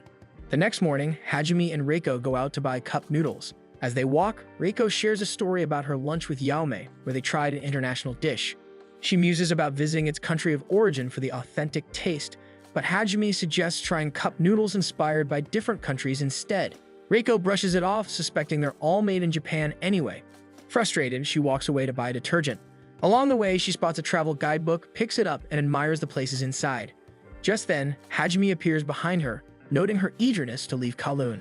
Reiko has only ever known life in Kowloon, but she dreams of exploring the world, maybe even moving somewhere new. But more than that, she believes leaving would be better for Hajime. Sharing the same face as his deceased fiancé, she worries her presence might keep him from healing. But Hajime steps closer, gently grips her shoulders, and tells her not to go. He wants her to stay with him always. Their moment is suddenly shattered by a loud explosion and the ground trembling beneath them. The grocery stacks begin falling and they rush outside to see thick black smoke billowing from Saihing Tower. Hajime immediately runs toward the chaos to investigate, instructing Reiko to return to the office with their things. When Hajime decides to propose to the real Reiko, the first person he talks to is Tao. They sit together at a small table in a quiet store. Hajime brings up the topic, admitting that the proposal comes earlier than planned because Kowloon is said to disappear soon. Tao responds by asking if Hajime truly knows Reiko, prompting a moment of reflection. Hajime realizes he might be rushing, but Tao clarifies he never meant to cast doubt. Hajime acknowledges it is too soon, but knowing how much Reiko loves Kowloon, he wants her to have the best memories while the city still stands. Even if she is already happy, he wants to give her something unforgettable. Tao, hearing his sincerity, supports the decision, thinking it is a meaningful gesture. Now in the present, Hajime surveys the burned tower where the explosion occurred. The structure is shattered, its frame weak and surrounded by scattered debris. He inspects the damage carefully and instructs the bystanders not to approach, warning of possible collapse. As he turns to scan the crowd, his eyes land on a familiar face. Tao stands among the people, silently watching the ruins. After confirming they are both real, Hajime and Tao share a quiet hug. Hajime apologizes for disappearing without a word, but Tao is simply glad to see him again. Tao brings up the strange things happening in Kowloon. Even Hajime doesn't fully understand what's going on. Tao urges him to leave before things get worse, but Hajime clearly doesn't want to. Tao guesses it's because Reiko is still here. Hajime's reaction confirms it. He doesn't expect Tao to have met her too. Tao explains that the Reiko in Kowloon is different from the real one, and being around her must hurt. Hajime admits that it does, but changes the subject, asking why Tao came. Tao says he was worried, but more than that, there's someone important to him here too. Hajime teases him about falling for someone in Kowloon, but his tone shifts when Tao admits he's already been dumped. Still, Tao says he couldn't stay away from him. He is drawn to him as a person. Hajime throws back the same question Tao once asked him. Does he really know this person? Tao pauses. He says he's starting to, and he wants to keep knowing him. Hajime assumes Tao is there so he does not end up like him, but Tao counters that he's here because of Hajime. Though Hajime appreciates it, he insists he can't leave. The person Tao cares about is also an outsider, so Hajime urges him to take that chance and get out together. But Tao won't back down. He wants them both to leave. He argues that the Reiko in Kowloon isn't the real one anyway. Hajime doesn't want to hear it. Without another word, he turns and walks away. Elsewhere, Miyuki makes a call while walking through a dark alley, a drink in hand. He says he'll be visiting Dr. Wong's clinic in Kowloon. The clinic still stands in the current version of the city, but Miyuki isn't sure if the second version of Dr. Wong will be there. On the other line is Yulong speaking to Miyuki. He brings up how Miyuki never told his ex that he grew up in Kowloon. At the mention of his ex, Miyuki abruptly ends the call, leaving Yulong hanging. Suddenly, Miyuki feels a wave of dizziness. He stumbles, steadying himself against the wall before taking a sip of his drink. He wonders if it's heat stroke, though he felt fine the last time he explored this area with Tao. Maybe he's just getting too in his head about Kowloon. The thought barely finishes before his legs give out. He collapses, losing consciousness completely. In his dream, Miyuki finds himself back at the demolition of the Second Kowloon Walled City. He sits alone in a dimly lit bar, quietly drinking while the news plays in the background. Tao enters too and orders his usual drink and takes the seat beside him. Tao smokes slowly, eyeing Miyuki with unfamiliarity, who is clearly new to the area. The bartender remarks on Tao's confidence. He notes Tao's good looks and talents, suggesting life must be easy for him. Yet Tao's reality is far from that. He is a jack of all trades who is barely making ends meet and has just lost his place to stay. Miyuki suddenly speaks, admitting he is alone and broke something precious, so he needed a drink that night. Tao feels sympathy and asks if he should leave him be, but Miyuki insists the company wouldn't hurt. Seizing the moment, Tao suggests they go somewhere else. They leave the bar and walk down a dim alley. Tao asks Miyuki if he is cold and offers his jacket. He comments on Miyuki's vulnerability, pointing out how dangerous the neighborhood is.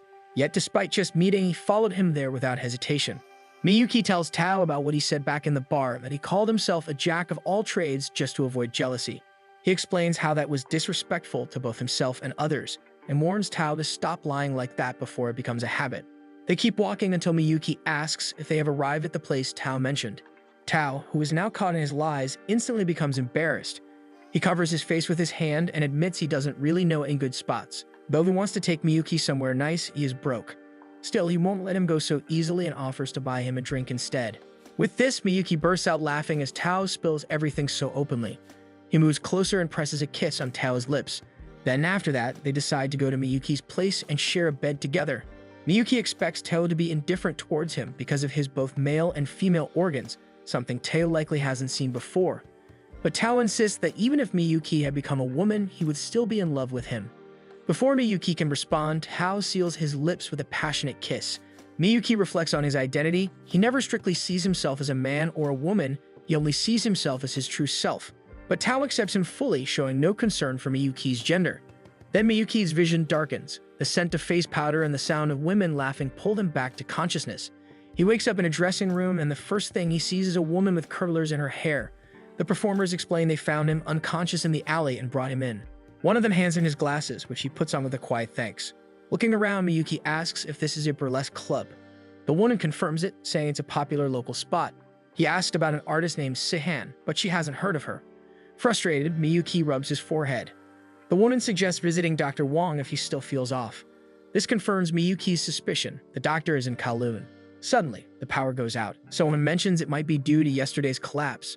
Miyuki freezes confused. He hasn't heard anything about the Singhai Tower falling. Their conversation is cut off by a woman's voice calling from outside the door. It's Reiko. She introduces herself but quickly gets distracted upon noticing that even though the area is affected by the electricity's interruption, only the dressing room lights are out. Then she thanks the owner for working with them. Miyuki, seated quietly, intentionally draws her attention, prompting the owner to scold her gently for being rude. Miyuki stands almost as if he anticipated she'd be there. He remarks that luck is on his side, since he's been looking for her too. Reiko, amused by his words, tells him she has questions of her own as well. Miyuki and Reiko continue their conversation at the Hebi Numa clinic. As soon as they settle in, Reiko immediately brings up the Zirconians, asking what they are and whether she might be one of them. Miyuki laughs, a sound that unsettles her, and teases that she's quite the detective. But it was actually Yaomei who discovered that information online. Curious, Miyuki shifts the topic and asks about Riko's memories. Riko responds firmly, certain that no past memories will return. She believes she's an entirely different person now and that those memories were never truly hers to begin with. Miyuki observes her quietly, impressed by how clearly she seems to understand her own situation, and how easily she's able to accept it all. With this, Reiko shares that despite people like Hajime constantly comparing her to the real Reiko, she chooses to be her true self. There are things only she can decide, and she wants to hold on to that. Hearing this, Miyuki reflects. If Hajime knows the real Reiko, then he must be a real human, flesh and blood. There are real people still living in Kowloon like Yaomei, Tao, and himself. Yet Hajime continues to live with the memory of his dead fiancé. That, Miyuki thinks, is something else entirely. It mirrors the revenge he wanted for his father and his late son. The fact that Hajime knows the truth and still chooses to stay is unbelievable to Miyuki. Between his thoughts, Reiko suddenly speaks, saying she has real friends and lives as her true self. Hearing this, Miyuki thinks she shouldn't have a problem. Even without past memories, she's surrounded by people who accept her. She's building an identity of her own, which is never easy. But he suspects the reason she still feels unsatisfied is because, deep down, she wants Hajime to acknowledge her as someone real too. Miyuki admits he doesn't know what to call her. She's not a zirconian nor a clone. But since she was developed later on, after the original, he guesses she could be called a generic. Meanwhile, Yulong searches through Dr. Wong's files looking for something specific, but is caught in the act. Dr. Wong refuses to cooperate with him or Miyuki. Yulong presses on, insisting that Kowloon is filled with the dead, people like Reiko. She was one of the references for the Zirconian project, and Dr. Wong was there during her final moments. But Dr. Wong says there was nothing he could do. By the time he found her, she was already gone. She had taken her own life. Hajime stands before the burnt building, holding the keychain that reminds him of Reiko. He silently wishes everything was just a bad joke. The next morning, Reiko goes swimming with Yaomei and tells her about the conversation she had with Miyuki. Something about that talk made her think deeply, so she decides to move to a new room. Yaomei supports her decision, proud of her decision. Miyuki calling her a generic helped her realize something important. Even if she and the real Reiko share similarities, they are not the same person. She shouldn't have to carry someone else's past. The real Reiko no longer has anything to do with her life. From now on, what happens to Reiko's belongings should be left to Hajime. That night, Reiko returns home and takes a final look around her room. As she scans the space, she realizes there are still things she wants to take with her, like her goldfish success. Just then, the doorbell rings, an unusual sound at such a late hour. It's nearly midnight. She opens the door to find Hajime standing there. He doesn't come in, saying he just wanted to make sure she wasn't leaving tonight. Morning marks the real Reiko's death anniversary. Reiko gives him a soft smile and assures him she won't go anywhere. The next morning, Yaomei scolds her for breaking her promise to move out. Reiko shrugs it off. She brings up the anniversary of the real Reiko's death. Even Yaomei quiets down. It's not something easy to ignore. With that, Yaomei insists on at least moving Reiko's bed to change the room's appearance. Reiko mentions wanting patterned curtains, and Yaomei lights up at the idea, even volunteering to sew them herself. She suggests they go shopping for fabric in Hong Kong, already planning a dinner stop after their errand. Meanwhile, Tao was in his apartment, poking at a pack of instant food. He sighs, craving a proper meal, but finding safe food in Kowloon feels like a gamble. Left with no choice, he reaches for his phone to order something online instead. Coincidentally, Yaomei and Reiko are about to leave Kowloon when they run into Tao, who happens to be there to pick up his pizza order. Tao calls out to the delivery guy, who looks visibly relieved, worried he might have been pranked. The man then casually comments that their service is the only one that still delivers to these abandoned ruins. This immediately sets Yaomei off. She snaps, insisting that Kowloon is a perfectly livable place. How dare he call it abandoned? The delivery man shrugs and explains that technically, after the demolition, living there is supposed to be illegal. Reiko tries to follow up, asking more about what he means. But the delivery man, now clearly uncomfortable, brushes past her without responding. After the delivery man leaves, Tao begins to explain everything. It's true, he says. The man couldn't see Reiko at all. In fact, he couldn't see Kowloon or anyone who lives there. Tao urges Yaomei to look up the real Kowloon and confirms that it was demolished 3 years ago. Yaomei scoffs at the idea, finding it absurd. But Reiko can't deny what she experienced. The delivery man called the place abandoned ruins and ignored her completely. To him, neither she nor the city existed. Tao explains that only certain people, those like Yaomei and himself, can see and enter Kowloon. But those who were originally from this version of the city, like Reiko, are invisible to the outside world. That's why she must never leave.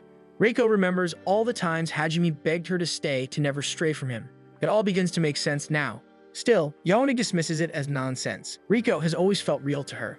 But despite Yaomei's protests, Reiko steps back, quietly deciding that maybe Hajime was right all along. She won't leave Kowloon. Yaomei becomes hysterical, refusing to believe that Reiko can't exist outside Kowloon. Reiko's presence has always felt real, at least to her, but Tao gently explains that even he, who once lived in Kowloon before its demolition, began noticing strange duplicates, second versions of people, including himself, existing only within Kowloon. He shares that he once conducted an experiment by bringing himself into Kowloon, and suddenly, the second version vanished immediately. It confirmed his theory that two versions of the same person cannot coexist in Kowloon. However, Reiko is a different case. Her original self is proven to have died long ago, which makes it unlikely for her current version to vanish. That thought terrifies her.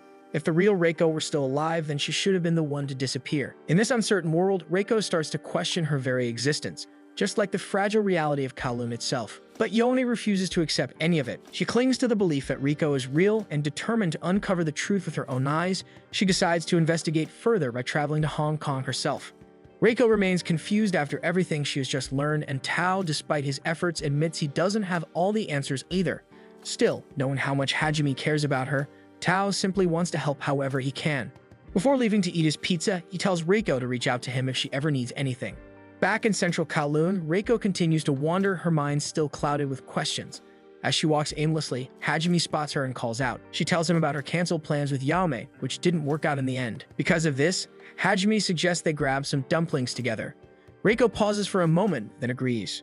At his apartment, Tao lies awake in bed, casually eating pizza, but his thoughts linger on Reiko's strange situation.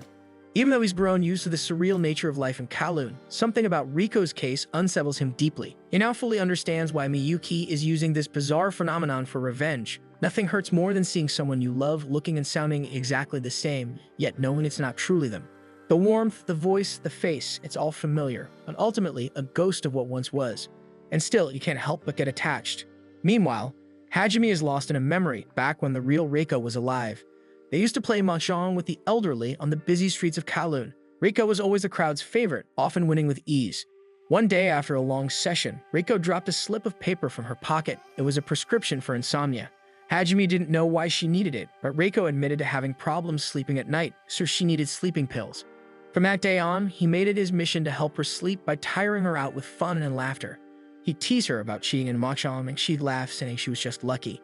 Maybe it was that luck that made Hajime fall for her enough to leave everything behind and move to Kowloon, just to be close to her. Now back in the present, Miyuki stands quietly inside his father's quarters. As they speak casually, his father suddenly calls him by a different name, Horan. Miyuki gently corrects him, but his father doesn't acknowledge the mistake. This prompts Miyuki to glance at the portrait hanging on the wall, his father, smiling beside his deceased wife and son. The sight unsettles him. Without saying a word, Miyuki picks up his phone and calls Yulong, who answers just in time. Miyuki listens closely as Yulong shares new findings about the real Reiko, once a patient of Dr. Wong. According to the records, her official cause of death was an overdose, strong sleeping pills prescribed in unusually high doses by her doctor. It wasn't something she could have accidentally done. The amount required meant she would have needed to consume an excessive quantity intentionally. Though Hajime wasn't directly responsible, the circumstances surrounding her death are grim. It's no wonder he carries such a deep sense of guilt. This makes Yulong wonder, what kind of pills could it have been? Strangely, the drug's name was deleted from all official records. Miyuki smiles faintly at the thought. At the very least, it gives him something to tie himself to Reiko. Her loved one will surely direct their hatred toward Hebinuma for the cover-up. But in truth, the only person they should hate is his father. On top of everything, the demolition of Second Kowloon had been Miyuki's very first assignment, ordered by his father solely to erase all traces of Miyuki's birth records. He is, without question, a truly detestable man.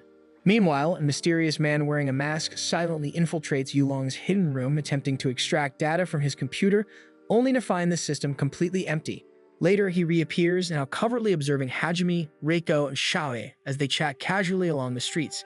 His gaze lingers on Xiaohe, zooming in on her peculiar sense of fashion. Then, in a quiet alley, he removes his mask, revealing a face identical to Xiaohe's but clearly male. He makes a call to his superior, addressing him as Master, Miyuki's father. His own name, coincidentally or not, is also Xiaohe. Tasked by his master, he is now actively investigating Kowloon and monitoring key figures within it. Back on the street, Hajime, now walking alone with Reiko, excitedly suggests going to karaoke. As he leads the way, Reiko silently reflects on her strange existence. Here at Kowloon, she is real. She can move freely, laugh, be seen. It almost feels normal. The only anomaly she thinks must be the delivery guy. Yet the fear lingers. If what Tao said is true, Yaomei may never see her again or Kowloon at all. As they pass the burned remains of Singhai Tower, Hajime slows down, his eyes fixed on the rapid progress of the reconstruction. Beside him, Reiko walks in silence. Hajime senses the change in her and asks about it. So she looks at him, eyes filled with questions. She remembers what he said in the past, telling her not to go anywhere. Before he can find a reason, she casts another thought at him. Will he stay? Will he promise not to leave her? The chaos of recent days has left her uncertain, but being with him feels a little steadier. Hajime can't speak. Instead, he pulls her into an embrace. She stiffens at first, then melts into the warmth of his hold. Her tears fall silently. He tightens his grip, pressing her close. The world may be hollow and shifting, but he assures her that no matter what happened, he will always be there for her. Yaomei rides the train to Hong Kong as her thoughts drift. It has been 6 months since she escaped from home, vanishing after a plastic surgery. Wanting a fresh start, she searched for a place where no one knew her and found Kowloon. In there, she met people who accepted her, most especially Reiko, who taught her about being her absolute self. When the train reaches Hong Kong, she steps out with determination, only to be stunned as her payment card is declined. Her account shows insufficient funds. Panic sets in, so she calls Tao, her voice shaking and loud with desperation. He explains what she already fears. The money she earned in Kowloon holds no value outside it. Without hesitation, Tao offers to lend her money. What surprises Yaomei more is the amount he's willing to give without question. With her immediate problem solved, she turns her focus to the deeper mystery. In the crowded streets of Hong Kong, Yaomei begins her purpose, approaching strangers and asking what they know about Kowloon. The answers she receives are all strikingly similar. Everyone says the same thing. Kowloon was demolished years ago. It no longer exists. Some even laugh it off as an urban legend. But Yaomei knows better. She lives there. The growing doubt in her chest feels like a betrayal. Overwhelmed, she breaks down in the middle of the road. An old man notices her distress and cautiously approaches. Knowing her dilemma, the old man tells her he once lived in Kowloon before it was torn down. He saw the demolition himself, like all the residents who were forced to leave. But when Yaomei insists that the place still exists, the man stiffens. He tells her she must be caught up in one of those bizarre online urban legends, just like his grandson. Then, almost reluctantly, he mentions a rumor, one that claims the Hebinuma group led the demolition of Second Kowloon to hide something. Still, he keeps his words limited and says no more, urging Yaomei to search the internet if she really wants answers. Taking the old man's advice, Yaomei rushes to a nearby internet cafe, determined to uncover the truth. She scores forums and websites, but nearly every post about Kowloon has already been deleted. Just as she's about to give up, she stumbles upon a single remaining thread. The anonymous poster is still active, so she quickly sends a message. To her surprise, the reply comes almost instantly. Without hesitation, Yaomei shares her experience, how she lives in Kowloon. The poster, however, admits he can't see the place, but that only strengthens his resolve. He wants to prove that Kowloon still exists.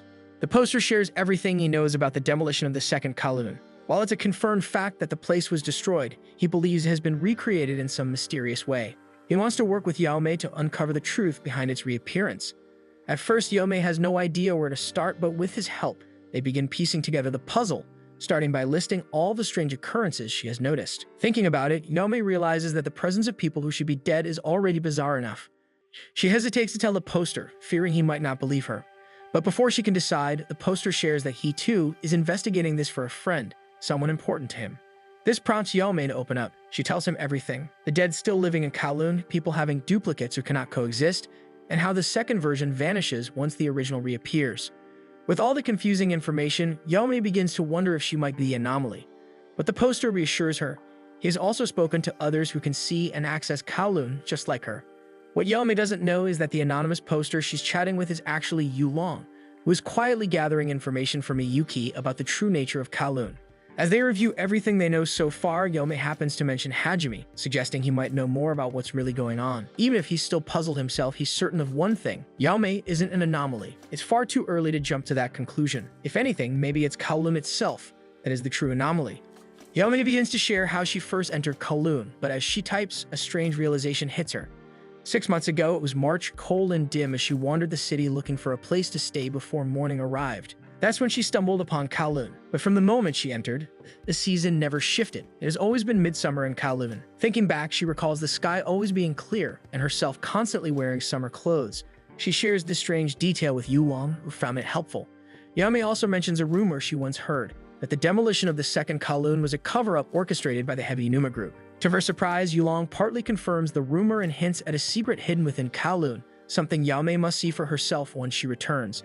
As the clock ticks almost midnight, Yaomi decides to spend the night in Hong Kong and return to Kowloon in the morning. But before ending the chat, she and Yulong exchange contact information. As Yaomi steps outside the internet cafe, she bumps into a man, Yulong, who uses the computer right beside hers. She doesn't realize he's the same person she's been chatting with online. The next morning, Reiko lies in bed, naked, beside Hajime. A message from Yaomi lights up her phone asking to meet. Reiko quietly slips out from under the sheets, eager to see her friend. As she moves to leave, Hajime reaches out, pulls her close, and kisses her on the lips before letting her go. Hajime had a flashback once again about the real Reiko. One day, he brought them hot coffee, but the cafe accidentally added sugar when it was meant to be plain. Despite this, Reiko smiled and invited Hajime back to her house to cook French toast. They cooked together, Reiko taking the lead as if she were a master in the kitchen. The French toast turned out perfect, golden, crisp edges, and just the right sweetness. During that quiet moment, Reiko opened up about her parents. The French toast was her late mother's recipe. Though both her parents had died in an accident years ago, remembering them through things like this recipe didn't make her sad. Hajime once thought she was strong for that, but in truth, it was the opposite. Reiko was the kind of person who refused to read the second volume of a book. Hajime didn't understand what that meant, and Reiko never finished explaining. The kettle had started to whistle, cutting her off before she could say more. Now back in the present, Hajime sits quietly on the steps of a staircase, a soda in hand, unable to shake off the lingering ghost of the real Reiko. No matter how much he tries, he keeps comparing her to the Reiko he sees now. Later that day, Reiko meets Yaomi and Tao at a cafe. Her aura is noticeably brighter, and a wide, cheerful smile spreads across her face, leaving both Yaomi and Tao staring at her in stunned confusion. Something must have happened. Reiko bubbles with excitement, eager to share what transpired between her and Hajime, but she chooses to keep it to herself for the time being. Still, the mood remains light as Yaomi shifts the conversation, recounting everything that unfolded during their time in Hong Kong. True enough, everyone in Hong Kong seems to believe that the second walled Kowloon has long been demolished. However, a single online user appears to share the same mission as Yaomi to prove Kowloon's existence. Yaomi opens her mouth to speak, but the waitress arrives, delivering their drinks and interrupting the moment. Yaomi eyes her coffee with hesitation. Noticing this, Reiko immediately suspects it might be because the coffee isn't real. Tao, sitting beside them, quietly agrees. Despite the doubts, Yaomi chooses to believe. She lifts the glass and drinks it all in a single gulp. However, when Yaomi finishes the drink, something strange happens. She seems to forget everything she was about to say about Kowloon. A blank look crosses her face, and for a moment, she appears lost in thought, unable to recall her earlier excitement. The atmosphere shifts awkwardly before they laugh it off, brushing it aside. But Tao remains quiet, too stunned to speak, already piecing together what might be happening to Yaomi. Elsewhere in his secret room, Yulong receives a sudden message from Yaomi, informing him that she has safely returned to Kowloon. Curious, he asked about the summer phenomenon she previously mentioned. But to his surprise, Yaomi seems to have no memory of it at all. At that moment, Yulong understands, Yaomi has already been swallowed up by Kowloon. He expected this possibility, so he merely chuckles to himself, though he is still wondering what might have caused this. As Yulong suspected, it must have been from food. But more than that, it's the act of consuming something despite sensing it might be off.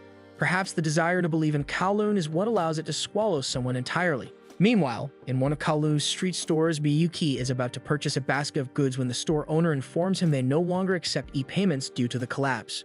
Unfortunately, Miyuki doesn't have any cash. The owner, unwilling to cancel the transaction, grows increasingly irritable. Just as tension rises, Tao arrives and voluntarily pays for everything. Without saying a word, Miyuki exits the store abruptly, clearly avoiding any interaction with Tao. He tries to blend into the crowd, walking forward as if nothing happened. But Tao catches up quickly, prompting Miyuki to speed up, denying every attempt at conversation. There, without hesitation, Miyuki kicks a stack of logs, halting his pursuit. Just before disappearing completely, Tao manages to shout a warning not to consume anything in Kowloon and reminds him that Hajime is real. But Miyuki already knows that. No matter how loud Tao calls out, Miyuki doesn't look back. He walks deeper into the alley. As he rounds a familiar corner, he slows down. Something about the path feels familiar. Looking closer, he realizes where he is. It's the narrow street leading to Dr. Wang's clinic. Meanwhile, Yulong remains in his secret room, staring at the photos and information of both Reiko and Hajime. He reflects on the idea of being trapped in a past that no longer exists, just like Kowloon. At the same time, Miyuki reaches for the door to Dr. Wang's clinic when his phone suddenly rings. It's Yulong. He instantly questions why Miyuki is in Kowloon when he should be in Hong Kong. The question snaps Miyuki out of his trance, and after a moment of silence, he turns around, deciding to leave and head back. That afternoon, Reiko brings lunch to Yaomi's place, where she is busy stitching up dresses. Over the meal, Reiko shares everything, how she and Hajime are now officially together. Yaone beams with joy, truly happy for her friend. Their conversation is interrupted when a maintenance man arrives to inspect the fire alarm. It's the male version of Xiaohei. While scanning the room, he can't help but admire the dresses Yaome has made. Reiko, curious, asks which one he likes most. The question catches him off guard. He's a man after all, but he ends up describing his favorite style in stunning detail. The answer leaves both Reiko and Yaome quietly stunned.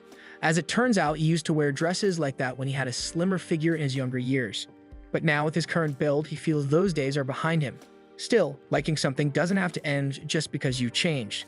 Before he begins the inspection, Yaome gently tells him to take off his vest for her. Tao, now alone in his apartment, grows increasingly frustrated after his latest encounter with Miyuki. But his thoughts soon drift to Yaome and what she experienced the day before. It was unsettling. While it's true that consuming food in Kowloon may affect one's memory or mind, it never seemed to happen to Hajime, who has lived there for quite some time and remains completely sane. This bothers Tao, prompting him to take action. He packs ready-made food into his backpack, determined to visit Hajime and keep his guard up. Meanwhile, the male Xiaohei is deep in thought. His encounter with Reiko left a strong impression. She's nothing like the Reiko he once knew. It's as if she's truly living her own life apart from the past. Unexpectedly, he finds that people in Kowloon live more honestly, more raw and real than he ever imagined. Even Yaome, who took the time to stylishly repair his vest, has quietly earned his trust. Slowly, Xiaohei begins to understand. The things a person fears to lose don't just disappear in Kowloon. Instead, they grow one by one in this strange place.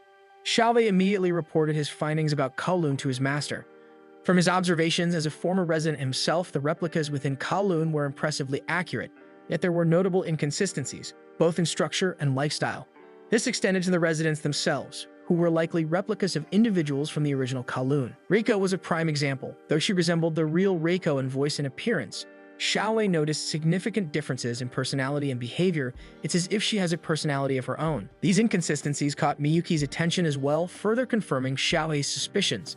If he were to draw a conclusion, Xiaohei believed the Zirconium project would most likely succeed in replicating deceased individuals, but only within the boundaries of the generic Kowloon. Miyuki once made an experiment proving that if both the real and replica versions of a person existed in the same space, the generic version would inevitably vanish. Two versions of the same person couldn't coexist.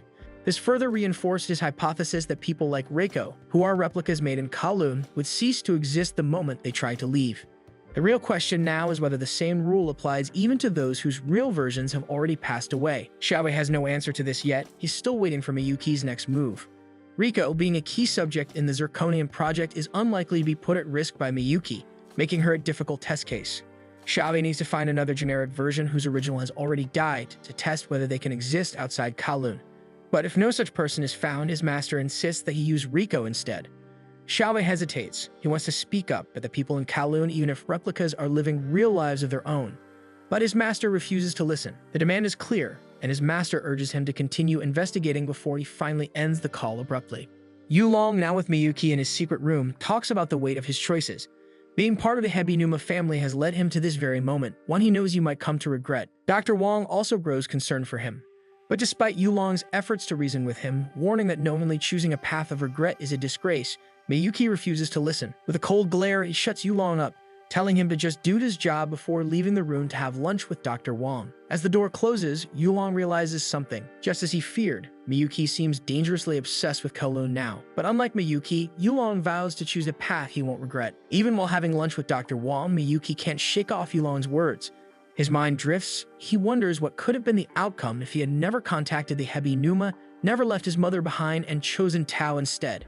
Meanwhile, at her home, Reiko is hanging laundry when the doorbell rings. It's Hajime, and she welcomes him in with a bright smile. As he steps inside, Hajime's eyes wander around the apartment. He can't help but search for traces of the real Reiko. On the veranda, Reiko mentions the sugar sticks that have been put together with her coffee, which stirs a memory in him that reminds him of the real Reiko. On impulse, he suggests they make French toast. But to his quiet surprise, this Reiko doesn't seem to know how. Although Reiko tries to cook the French toast enthusiastically, she still doesn't seem to know how to make it. When she asks Hajime for help, his mood shifts, and he suddenly excuses himself, clearly wanting to avoid any conversation. Their encounter leaves Reiko wondering what went wrong. That afternoon, she lay in bed, still bothered. Even though Hajime once promised he would never leave her, he remains distant, and it makes her think that perhaps he still hasn't gotten over the real Reiko at all. With this, she has a bold idea. Reiko brings out the box she had set aside, containing the real Reiko's belongings. She picks up the glasses first and tries them on. The moment she does, a glimpse of the real Reiko's memory flashes before her eyes. Startled, she instinctively rips them off and throws them away, the glasses clattering onto the floor. Meanwhile, the male Xiaowei is about to enter Yulong's room to clean up, but Yulong wastes no time. He directly confronts him about the micro-listening device hidden under the table. Xiaowei tries to play it cool and act clueless, but Yulong isn't fooled. He points to the piercing in Xiaowei's ear. He knows that's how he's been listening in. Cutting to the chase, Yulong offers Xiaowei a deal. Join his side in exchange for protection from the old Hebi Numa and a higher wage. But in return, he must do one thing for Yulong: eliminate the generic Reiko. A quick flashback showed Hajime playing mahjong with the elders in Kowloon, their conversation drifting toward Bai Yuan Shan Tower, a notorious place known for illegal dealings and constant danger. Anyone who stepped inside was bound to find trouble.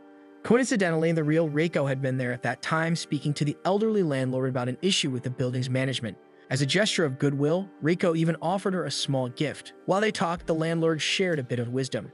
She said the people who came to that place were often those who had nowhere else to go, people willing to risk it all. Though she herself wasn't a gambler, she admitted to admiring that kind of resolve. Just as Reiko sat down, a cat wandered into the room. The landlord fed it and casually continued their conversation, mentioning she had heard of Reiko's skill at mahjong. Reiko tried to credit it to luck, but the old woman asked if she would also win the game of life. Even she didn't know the answer. It was something only time could reveal. When Reiko stepped outside, Hajime appeared, rushing and clearly agitated. After hearing where she had gone, he grew angry and insisted on handling things in that area himself from then on. Now back in the present, Xiaowei, caught red-handed by Yulong, is sitting on the steps of the stairs with his head down, still unsure of what to do next. When Yulong offered him a job to eliminate the generic Reiko in exchange for protection and money, Xiaowei didn't have the heart to go through with it. Even if she wasn't considered real, something about her felt genuine, and after spending time with her, Xiaowei had grown soft. Yulong even raised the offer, yet Xiaowei still refused. In response to this, Yulong showed him an old photo, one from before he changed. He used to look like Xiaowei from Kowloon, dressed in fancy, fashionable clothes, but he abandoned that image once it no longer fit him. Yulong seemed to know more than Xiaowei expected, even guessing that Xiaowei had encountered a generic version of himself in Kowloon already. Normally, two versions couldn't exist in the same place, but Yulong hinted that Xiaowei might be an exception. With this, he brought out a new offer. Using the generic Terra, Xiaowei could become the version of himself he used to be, the one he had lost. At the same time, Yomei is enjoying a cone of ice cream while strolling through the streets of Kowloon. She is lost in a daydream about romance when she happens to come across Xiaowei, who looks visibly troubled. Seeing how down he seems, she approaches him and tries to talk. But no matter how many questions she asks, Xiaowei doesn't open up. Yomei notices he is still wearing the vest she made for him. Just when he looks like he's about to say something, the generic version of Xiaowei runs past them. Her sudden appearance makes him freeze, sweat, and feel like vomiting. Seeing Yomei happily eating her ice cream, Xiaowei throws it away and warns her not to eat anything. In that moment, he finally makes a decision. He never wants to do anything that could make Yomei sad. He walks away quietly, leaving Yomei puzzled, wondering what just happened. Maybe, she thinks, it could be the romance she's been dreaming of. Yomei's thoughts are interrupted by a sudden phone call from Reiko. When she answers, she hears Reiko panicking on the other end of the line. Her words are unclear and barely audible, so Yomei decides to visit her instead. At Reiko's apartment, Reiko explains what happened when she wore the strange glasses earlier. She saw scattered footage that seems not to be from the present. Curious, Yomei tries them on herself with shaking hands, but unlike Reiko, she sees nothing. However, when Reiko puts the glasses on again, the mysterious footage appears once more. Based on everything they've gathered so far, they begin to suspect that the glasses are showing someone else's perspective. And since the glasses originally belonged to the real Reiko, it's likely that the visions are from her point of view. With determination, Reiko puts the glasses back on, eager to see more. Though the images remain fragmented, she becomes more certain they belong to the real Reiko, especially when Hajime keeps appearing in them. That afternoon at their office, Reiko notices that Hajime hasn't returned from his rounds. She begins to wonder if he's avoiding her on purpose. Alone on the veranda, she pulls out the glasses from her pocket, but just as she puts them on, Hajime suddenly appears at the door. She turns and sees two sides of him. The version through the real Reiko's point of view is cheerful, his eyes hidden beneath a smile, while the Hajime standing in front of her wears a plain, bored expression. Reiko suddenly feels the need to explain herself, even though she doesn't have to, but Hajime only asks if she wants to get lunch. She declines, saying she has plans with Yomei, so he quietly says goodbye and leaves. Left by herself, she realizes, just as there are sides of Hajime only she knows, there are also sides of him that only the real Reiko ever saw. That night at Reiko's apartment, Yomei sits with paper and pen in hand, ready to write down everything Reiko sees through the glasses.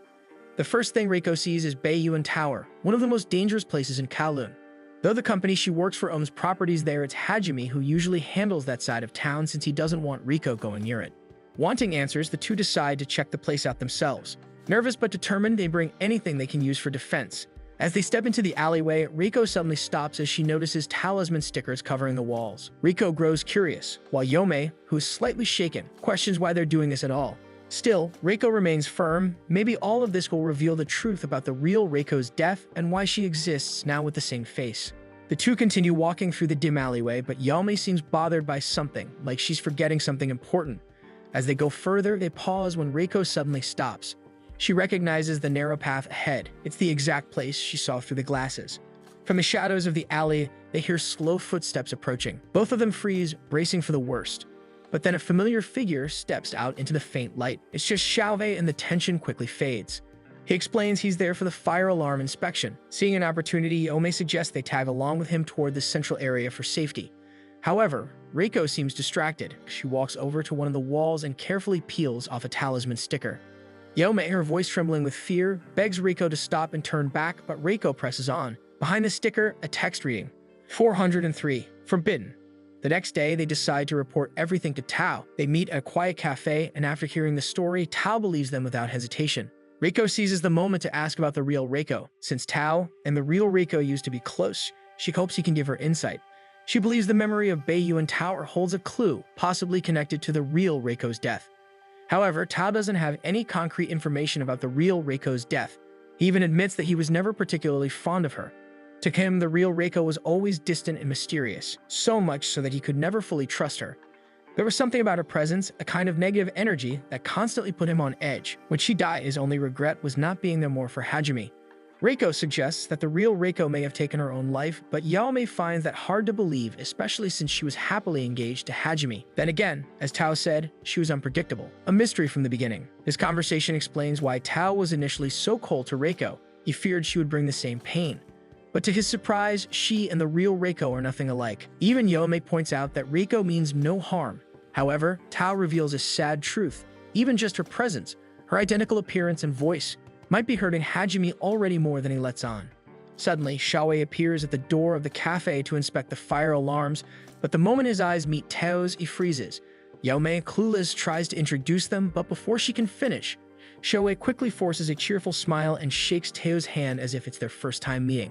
Then Xiaowei excuses himself in haste and disappears through the door. Not long after, Tao also gets up and leaves silently. With Tao gone, Reiko can no longer hold back her tears. She remembers how Hajime came to her apartment at midnight on the real Reiko's death anniversary. Maybe it's better if she distances herself, she thinks. But Yaomei gently reminds her that none of it is her fault nor Hajime's. There's pain inside her, but Reiko admits she has no regrets about falling for him despite all of it. Meanwhile, while Xiaowei walks alone through the streets, someone suddenly pulls him into a dark corner. It's Tao, sharp-eyed and serious. Xiaowei tries to act dumb, but Tao sees through the act. Xiaowei may look different now, but Tao remembers him all too well. Tao questions Xiaowei's intentions for returning to Kowloon, but for past residents like Xiaowei, Kowloon is too hard to ignore.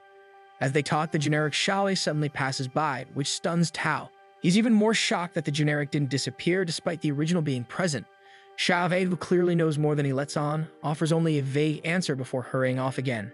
Meanwhile, Reiko sits quietly, trying to make sense of what she saw behind the talisman sticker last night, a common error code meaning she has no permission to access. She thinks back to Teva's words about the real Reiko being a mystery, someone even he couldn't understand. Deep in thought, she lights a cigarette, trying to calm her chest. Then the door creaks open. It's Hajime, who simply greets her and joins her in smoking too. The first thing Hajime mentions is Reiko's glasses, and that's when something clicks in her mind. Maybe it's better if they just go back to being colleagues. Ever since they spent the night together in her apartment, things have been strange between them. She won't pretend it didn't happen, nor does she intend to forget it, but what she refuses to do is hurt Hajime. After saying everything, she tosses her cigarette away and heads back into the office. Regaining her composure, Reiko becomes more determined than ever to be her true self. She grabs her things and informs her manager that she's going out for her rounds. As she walks out of the office, she tells herself that she's ready now to find the truth. Just outside the office door, she spots another talisman sticker. Peeling it off, she finds a new message underneath, 202, accepted. Curious, she searches the meaning on her phone and discovers that it's a code indicating that a request has been accepted, but the process has not yet been completed. While doing her rounds, Reiko looks around, peeling every talisman sticker she can find in hopes of uncovering answers hidden behind them. As she works, her mind drifts the thoughts of Kowloon, how little she actually knows about it. It's strange enough for a demolished town to reappear, but even stranger for it to hold the face of someone who's already dead. As she walks, her thoughts spiral. Questions about Kowloon's true nature, her own identity, and the real Reiko's past fill her head. By the time she stops, she's already peeled off 30 talisman stickers. 20 of them were blank, 9 said 403, and 1 read 202. Tired and frustrated, she sits in silence, her eyes are settling on the glasses once again. On impulse, she puts them on and sees a smoking area, with walls covered in talisman stickers. So without hesitation, she decides to head there next. She keeps walking, her thoughts tangled between Hajime and the real Reiko, until she reaches the smoking area. The walls are plastered with talisman stickers, just as she saw through the glasses. She peels one off and the message underneath surprises her. Do not look anymore. That same night, Yame walks home, exhausted from work. That persistent feeling keeps nagging at her, like she's forgetting something important.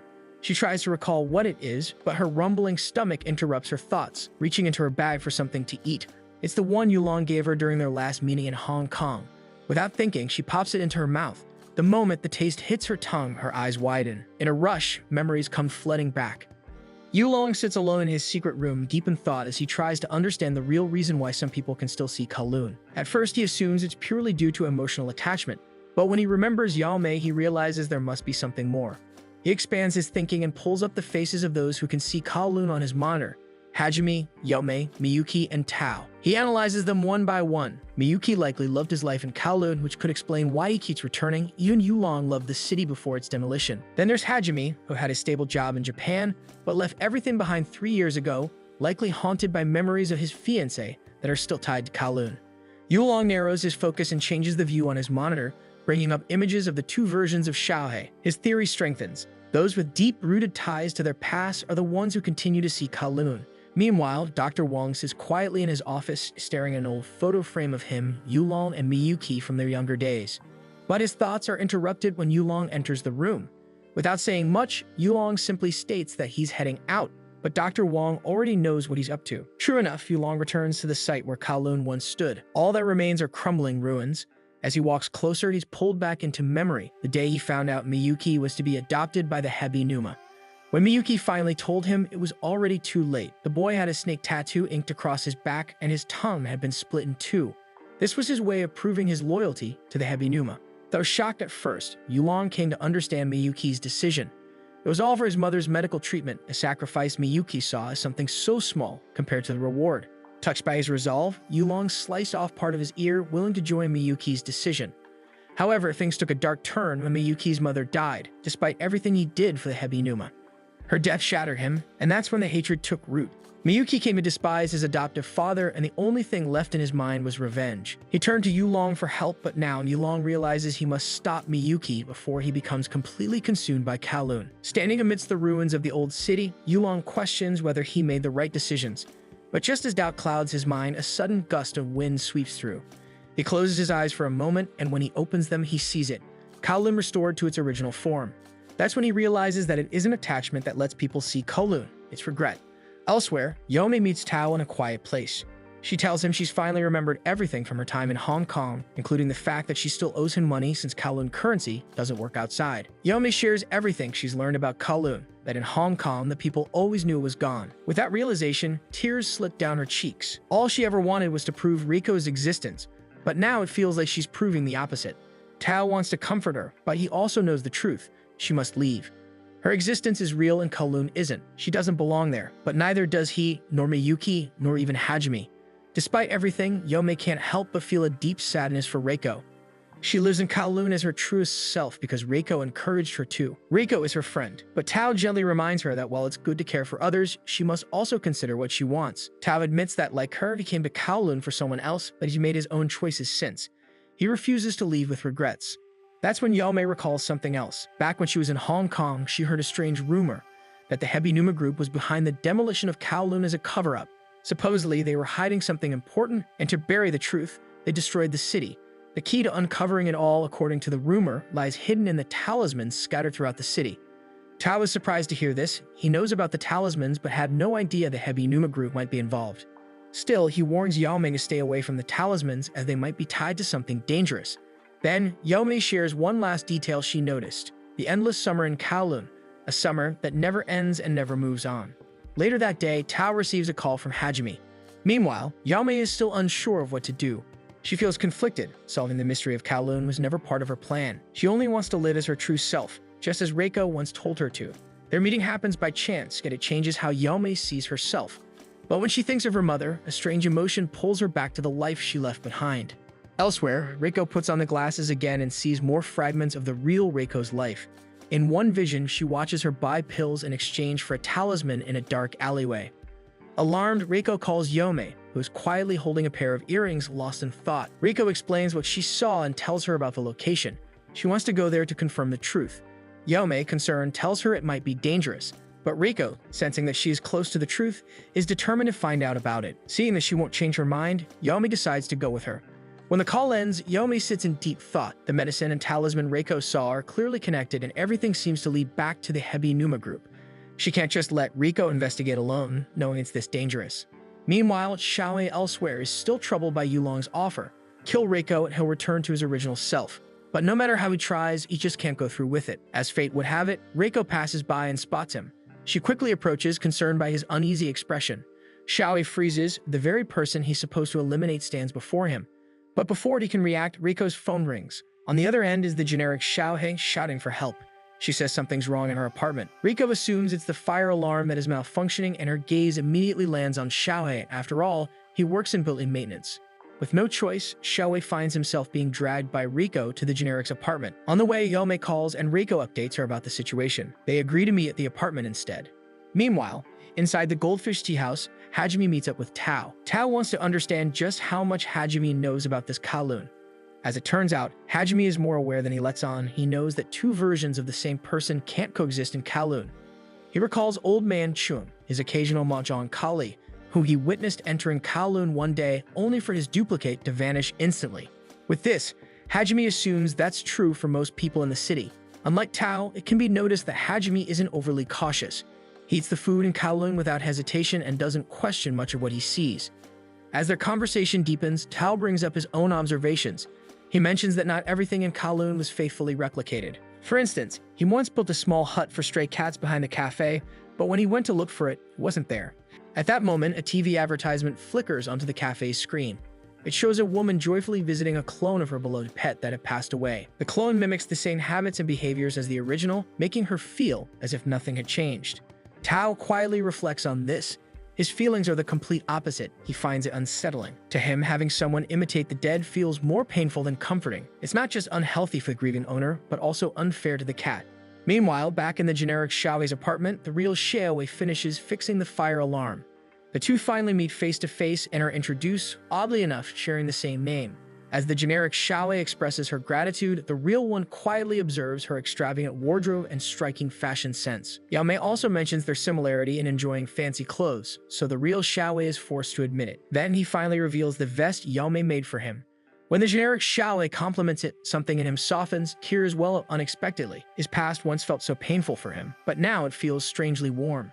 The generic Xiaowei, noticing his tears, hands him a tissue. He accepts it with a grateful smile and shyly compliments her outfit in return. With this, Yome suddenly grows curious. Meanwhile, Hajime and Tao are heading out, and Tao brings up one last detail, the case of the two Xiaoheis.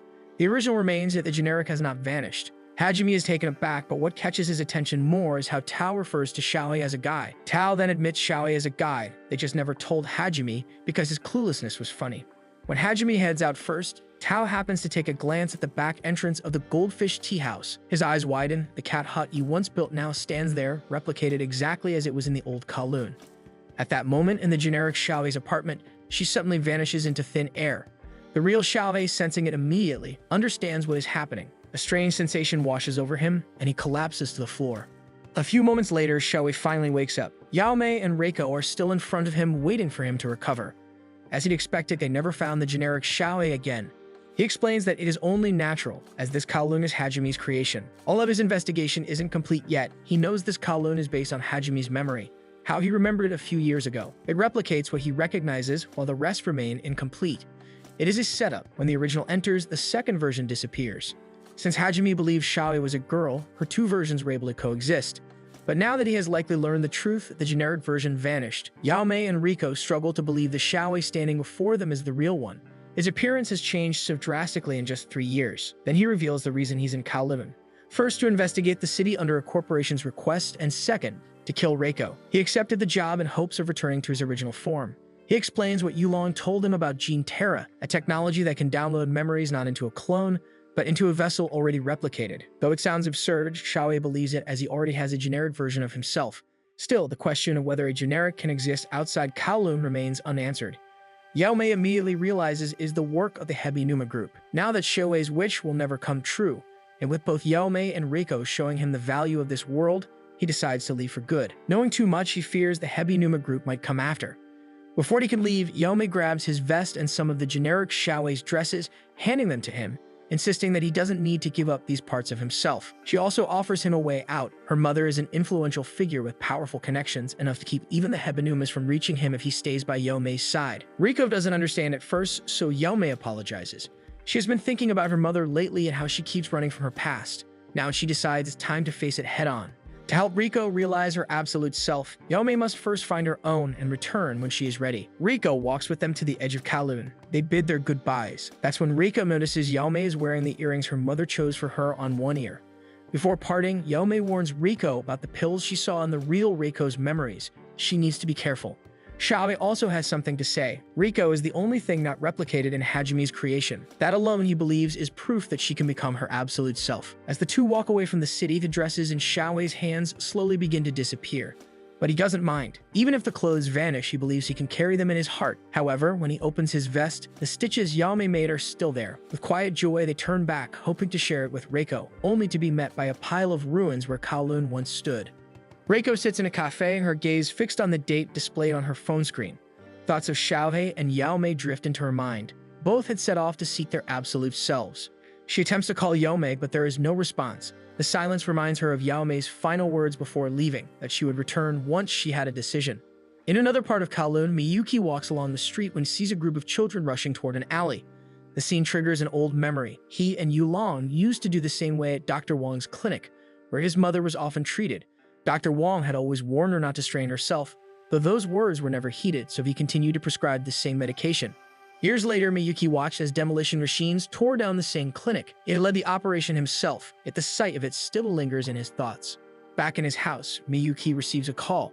His father's voice is on the other end. Though Miyuki claims to be home, his father says otherwise. What his father meant was not Miyuki's house, but the family estate, where he had been waiting for quite some time. When Miyuki arrives, he attempts to update him on the Zirconian project, but his father shows no interest. Instead, he begins speaking as though Miyuki is still a child, discussing plans for his future and offering to give him a house. The conversation grows stranger when he calls Miyuki Horan. Miyuki calmly corrects him, but his father ignores the correction, continuing to speak as though he is actually speaking with Horan. The tension quietly starts building as Miyuki listens, uncertain how to respond. Before things escalate further, the butler steps in to announce that dinner is ready, bringing an abrupt end to the conversation. Still reeling, Miyuki steps out into the hallway, where his father's doctor approaches with a grim look. The doctor explains that his father has been suffering from dementia for the previous year. It was a deliberate decision not to inform Miyuki sooner. Now, however, the condition is worsening, and the doctor advises him to begin planning countermeasures while he still has the chance. Miyuki remains composed even after hearing about his father's condition. He walks slowly down the long, quiet hallway of their mansion. As he passes a familiar vase displayed, he suddenly knocks it off. It crashes to the floor and shatters into pieces. He stands there for a moment in silence, then bursts into uncontrollable laughter. Meanwhile, Yulong arrives in Kowloon and heads straight to Hajime's office. Upon entering, he finds only Hajime's manager present. The manager greets him politely, and Yulong lies and tells him he has an appointment with Hajime. When the manager offers to reach out to Hajime or take down any concerns, Yulong casually declines, saying he'll just return another time. But just before he turns to leave, something catches his eye. On the nearby bulletin board, he notices a list and sees Reiko's assigned area for the day. However, when Yulong steps out of the office, his phone rings. It's Miyuki. The news he shares is unexpected. He no longer intends to seek revenge. Calmly, Miyuki tells Yulong about his father's condition. He has dementia. While the revelation shocks Yulong, Miyuki admits he has already noticed the signs. This makes Yulong wonder if Miyuki had kept it from him on purpose, slowing things down before Yulong could act. It's clear now Miyuki has been consumed by Kowloon. When Yulong asks what he plans to do next, Miyuki has no clear answer. The call ends with silence. Yulong lowers his phone and stares blankly ahead. Now, without revenge to chase, all that's left with Miyuki is the weight of regret. On the other hand, Tao keeps trying to reach Miyuki, but every call goes straight to voicemail. He's already heard the news. Miyuki has resigned as president of the Hebi Numa Group, and this only heightens his concern. He can't bring himself to leave Miyuki alone now. Meanwhile, Yulong sits beneath the Jean Terra, his laptop resting on his knees. He types in lines of code, trying to delete something, but each attempt fails. Frustrated, he laughs bitterly. Even now, he can't erase the very thing he created. Leaning back against the bench, he stares up with frustration. Then, out of desperation, he grabs his phone and dials Xiaohei. The call doesn't go through at first, but moments later, Xiaohei returns the call. When Yulong answers, it's Yao Mei's voice on the other end, scolding him for involving Xiaohei and planning to harm Reiko. With that voice on the line, Yulong instantly recognizes her. It's the same woman he spoke to in Hong Kong. Yao Mei quickly catches on too. When Yulong casually brings up the chocolate from that day, her irritation flares even more. But Yulong isn't in the mood to provoke her further. He's no longer interested in killing Reiko. Their plans have shifted. Hajime is now the target. After seeing Kowloon with his own eyes, Yulong realizes something. It's a manifestation of Hajime's memory. Every food stall is precisely as it was before the demolition. The only one who could replicate such detail would be someone who lived through it, and someone whose regret shaped it. There are also other possible candidates in his mind, but talking to Yao Mei back in Hong Kong gave him the information he needed. Satisfied with the lead, Yulong abruptly ends the call, leaving Yao Mei more unsettled than before. Yulong continues on his way, determined to find Reiko. Meanwhile, Reiko is at Xiaohei's apartment, trying to secure a deal for something she needs. As she glances around the room, memories of Xiaohei and Yao Mei fill her mind. Both of them are moving forward with their lives, and she realizes she should too. Later that day, Reiko resumes tracing the origins of the medication once used by the real Reiko. Just as she's about to wear the glasses again to continue her search, she's interrupted by Yulong. He casually introduces himself as a friend of Yao Mei's, but Reiko immediately finds it strange. Yao Mei never mentioned him before. Noticing her skepticism, Yulong drops the act and admits that he's one of the developers of Jean Terra. He tells her he holds valuable knowledge about Kowloon. Seeing Riko's curious expression, he offers to explain more if she agrees to walk with him. They walk through the dim alleyways, and as they pass a narrow corner, Reiko notices a familiar cat. Her thoughts are interrupted when Yulong stops and peels away one of the old talismans plastered on the wall. Beneath it are the words, "Turn back." Yulong frowns, recognizing the warning as Hajime's work since he was the one who reconstructed this version of Kowloon. What puzzles Yulong is why Hajime would leave a threat meant for him. Reiko then speaks, explaining that the real Reiko didn't want anyone uncovering the truth about the medicine she purchased there. It came from the Hebi Numa Group. Yulong instantly recognizes them. The medicine in question was a cold remedy, which is now erased from online sources. But he remembers, when taken in large amounts, it caused hallucinations. While they do not fully understand why the real Reiko took the medication, Yulong knows that it was often misused as a relaxant, leading to dangerous side effects, including death. Though its sale was eventually stopped, the damage had already been done. In the absence of accountability, the Hebi Numa Group opted to bury the truth by demolishing Kowloon altogether. But not long after, reports emerged of people claiming to see Kowloon in its original form. Fueled by Hajime's regret, the generic Terra, which was initially designed as a digital replica, began functioning on its own. The Jean Terra was originally promoted to bring eternal life, but in truth, it is just a faulty system that could preserve memories. Despite knowing this, the management pressed on, convinced it would succeed eventually. As part of their continued efforts, the Hebi Numa Group re-entered this Kowloon under the guise of reconstructing the Hebi Numa General Medical Center and offering free medical checkups to residents to investigate them. Another thing Yulong points out about Kowloon is its unchanging season. While time passes normally between Kowloon and the outside world, it is always summer there. Reiko hadn't noticed this before, but even Yao Mei never realized it before either. Eventually, they arrive at the familiar door where the real Reiko once bought her medication. As they approach, Yulong slips the talisman he peeled from the wall into a narrow slot in the door, along with money. Almost immediately, a hand from the other side passes them the medicine. Just as Reiko turns to leave, Yulong stops her with a question. He asks her if she can die. Meanwhile, at the Hebi Numa Medical Center, Tao bursts in, overwhelmed with frustration, demanding to know Miyuki's whereabouts. Back in the alleyway, Yulong urges Reiko to push forward to see what happens next. He believes that Hajime's regret centers around the real Reiko, and if she disappears, perhaps this entire Kowloon will vanish too. But Reiko stands firm. She argues that she is not the same Reiko he's referring to. No matter how Yulong tries to provoke her, she doesn't waver. She declares that she doesn't exist for anyone else and that she has the right to choose. If there's a chance to save Hajime, she would, just to prove that she is her own person.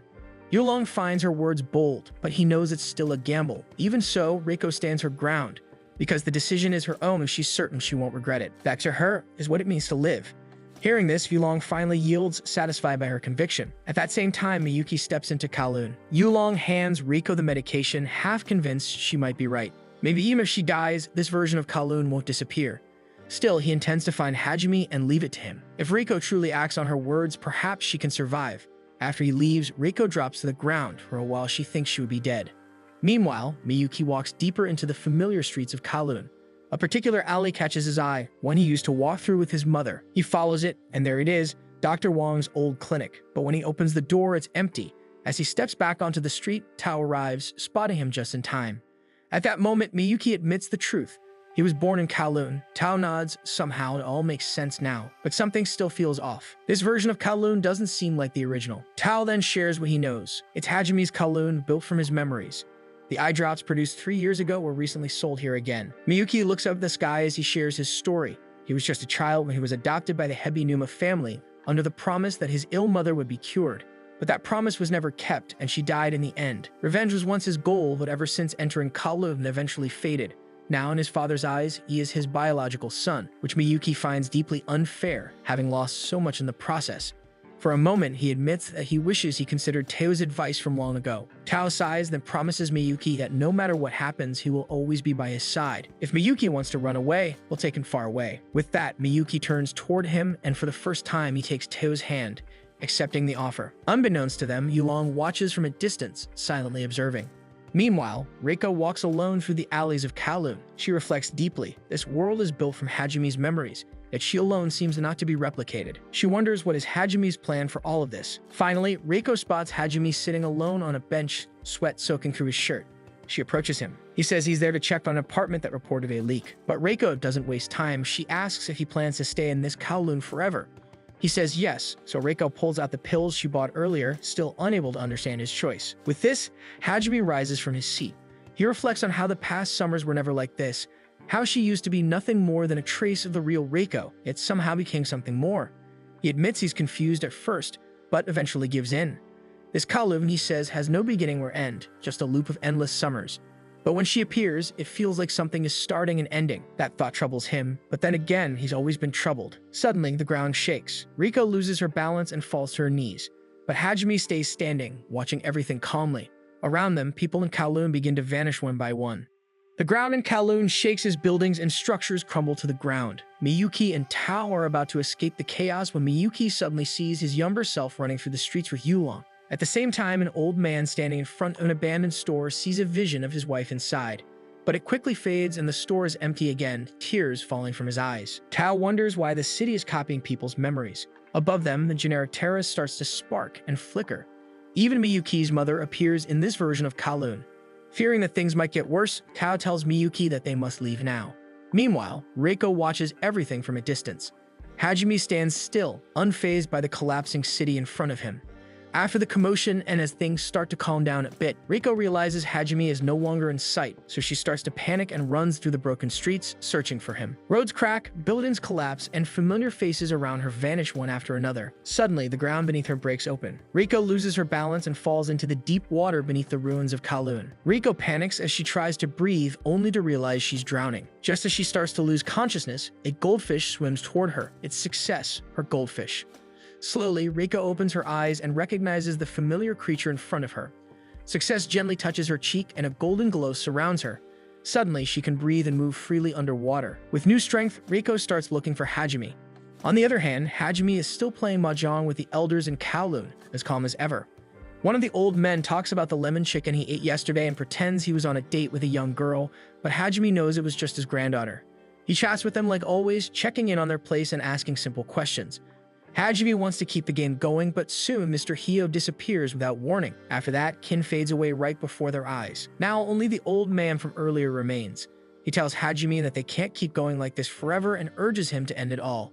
But even as everything around him vanishes, Hajime stays. The old man, now content after seeing his wife again in their old home, even though it shouldn't be part of Hajime's memories, decides it's time to go. He stands up and tells Hajime to move on. Before he leaves, he thanks Hajime for giving him a beautiful dream to live in, even just for a short while.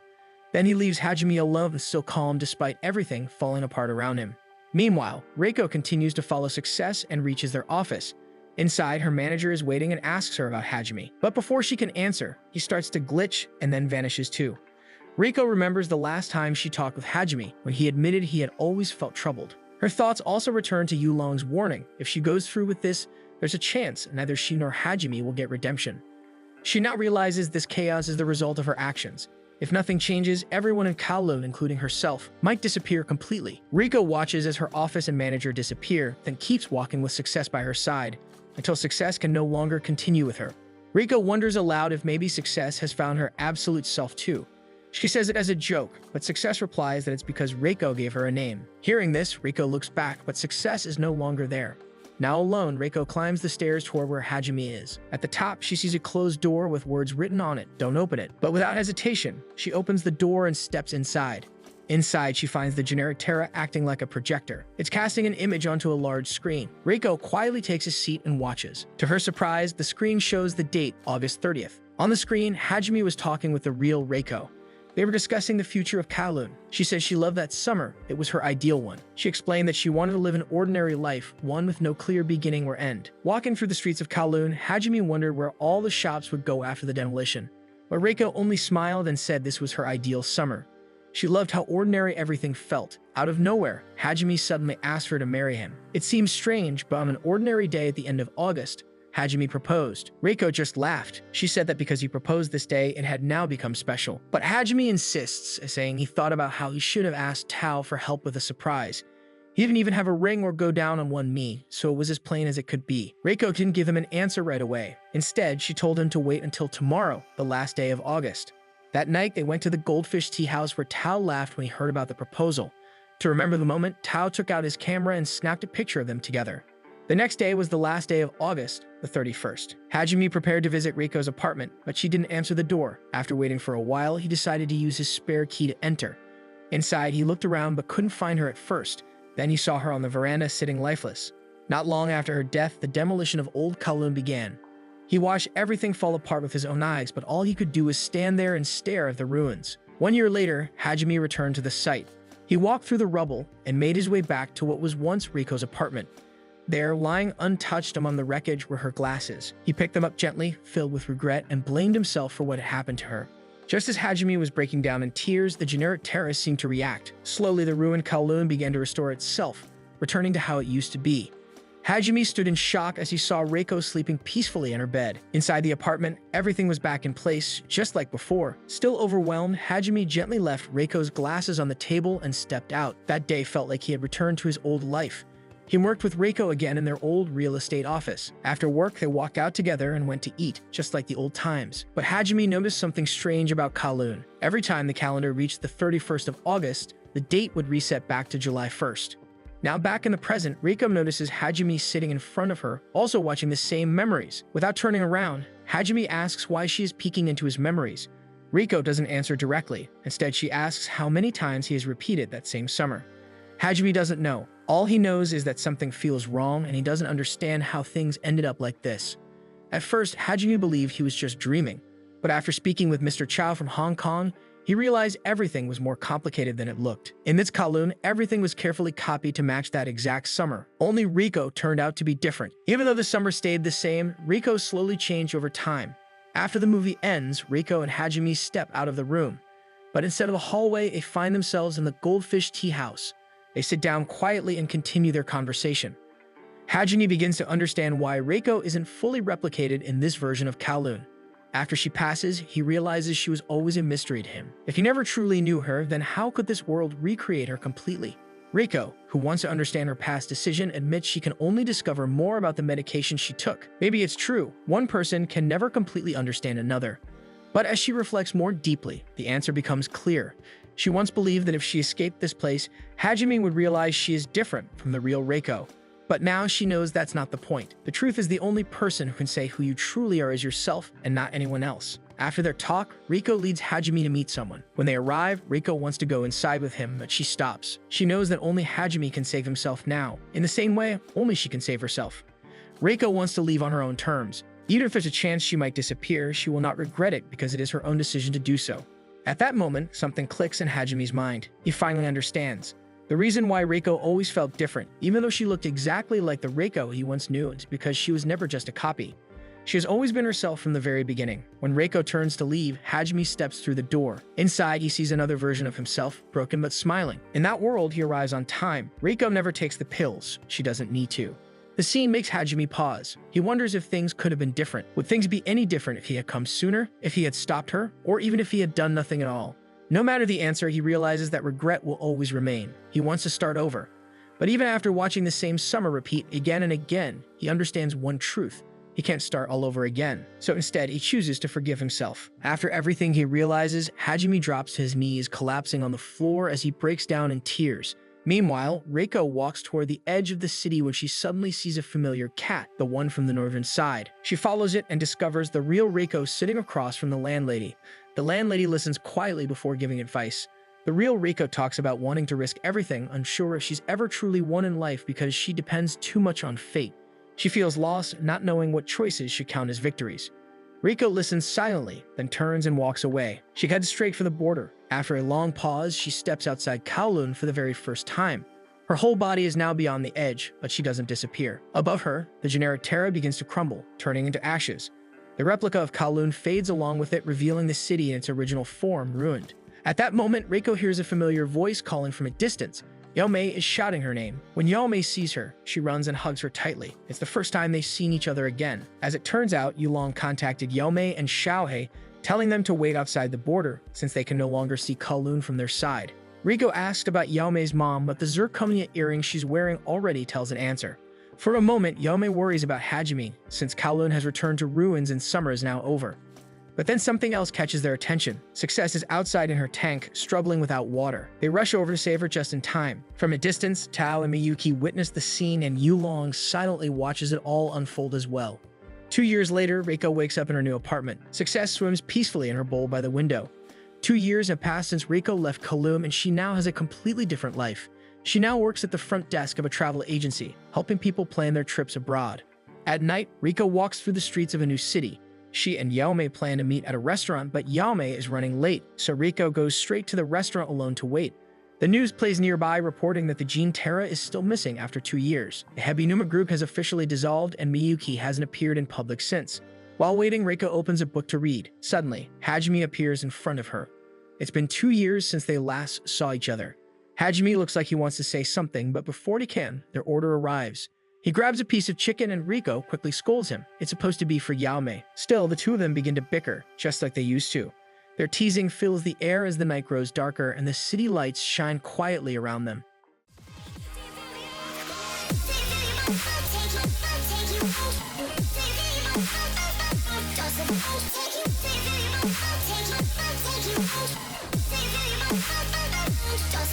Take you